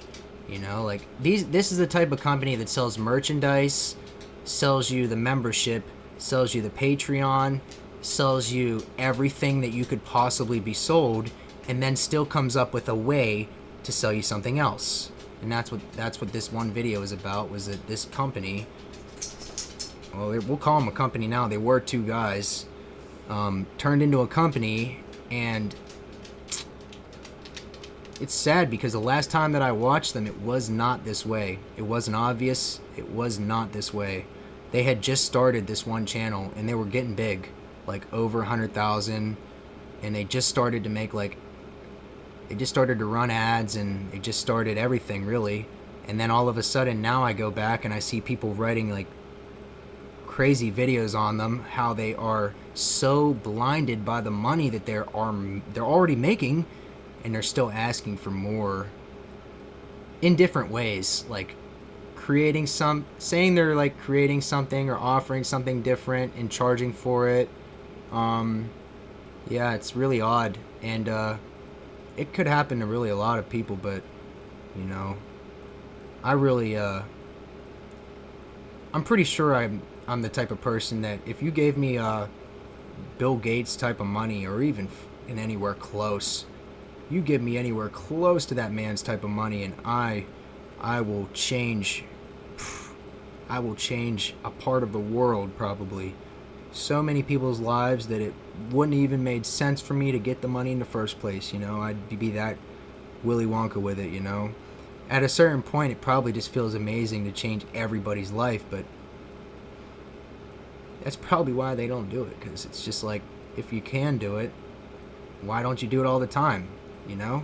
And if I had that type of money, I'd be sending everyone cash. You need your bills paid for like 6 months? Here you go. You know? Family all taken care of, friends all taken care of, anyone around me. And then once I have that, I'm literally going to the streets, like homeless, like anyone that needs it, really. Go get some food, please. You know, like handing out pizzas, food, anything. I probably would be doing that on such a large scale that it would just get confusing. I'd need all kinds of people to help me do that. But if I ever had the chance to do it, I'd assume there'd be somebody to help me do it. You know? Try to at least retain a little bit of it and give most of it away and then go into ground happy. That would be seriously amazing. And that's what I think some of these millionaires and billionaires could do. It would look so good. Nobody ever does it. And they got all that money and they could do it. Any given day, just send an assistant out with that money and just make 8 people's lives better and just not say anything for a little bit. Maybe just do it twice, you know? Don't say anything about it. Not have to have a camera on the people. Not have to have that heartfelt music playing like all these people do on social media just for the views. Like, ooh, ooh, ooh. That song, you know exactly which one I'm talking about. It's so overused. And you can't tell what's real or fake nowadays. Like, you can't tell if that person went and sat down and just to make the video or what. It's wild. We really let social media like visualize everything for us to the point where now we are questioning it in certain ways. It's fascinating. Ghost Adventures. People who claim to be an entrepreneur. I'm like 3 topics ahead of that, I think, right now, and I'm having a hard time. Ghost Adventures, what were we on? Seriously.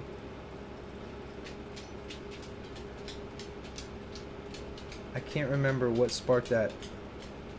If I had the money, I would help out our veterans. Exactly. Seriously, there would be no way for me to not do that as well.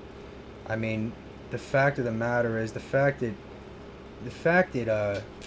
the hospital that they even have to go to is very hard to get in, and it only takes people based on like the level of importance of their medical emergency and things like that. They'll make people wait months at the VA. Like, I'm not kidding. They are really harsh on the people that served and fought in the worst and ugliest wars of our entire history. World War I and anything below the trenches, and I'm seriously like, I would bow to my knees for just about any veteran at this point that says they were in, you know, anything like that. Just anything in general at this point, because I can't fathom doing it myself. I can't fathom fighting a new generation war that is completely out of my realm of possibility and then walking into it blindly like they did. Like Iwo Jima, I mean, so many different small little operations involved in these wars, and we sent so many young guys down into foxholes with flamethrowers and telling them the worst news they ever had to hear. You ain't leaving, and you, not only that, you gotta keep going, you know? And if you leave, who the hell is going to come and replace you? Whenever the war is so bad that the people that are standing there with the guns think, well, I'm not going to leave unless I'm completely blown to pieces, because whoever else comes here, I feel sad for them.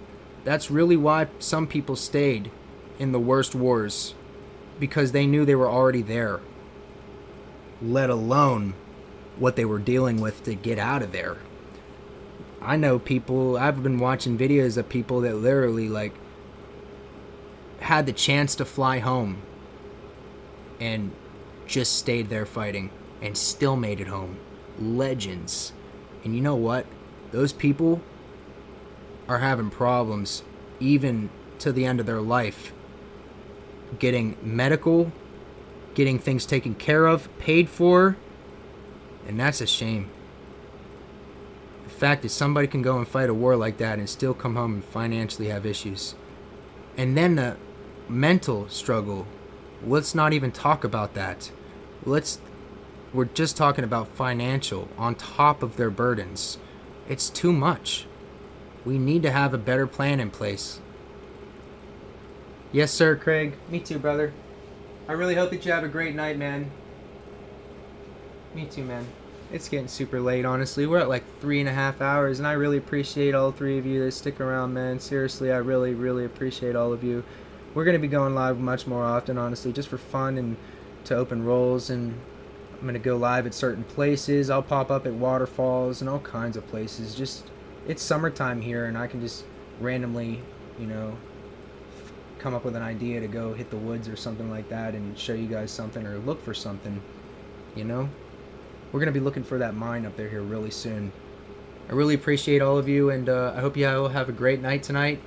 I'm Serpent Silver, and I will see you guys soon. Probably tomorrow. Peace out, yo.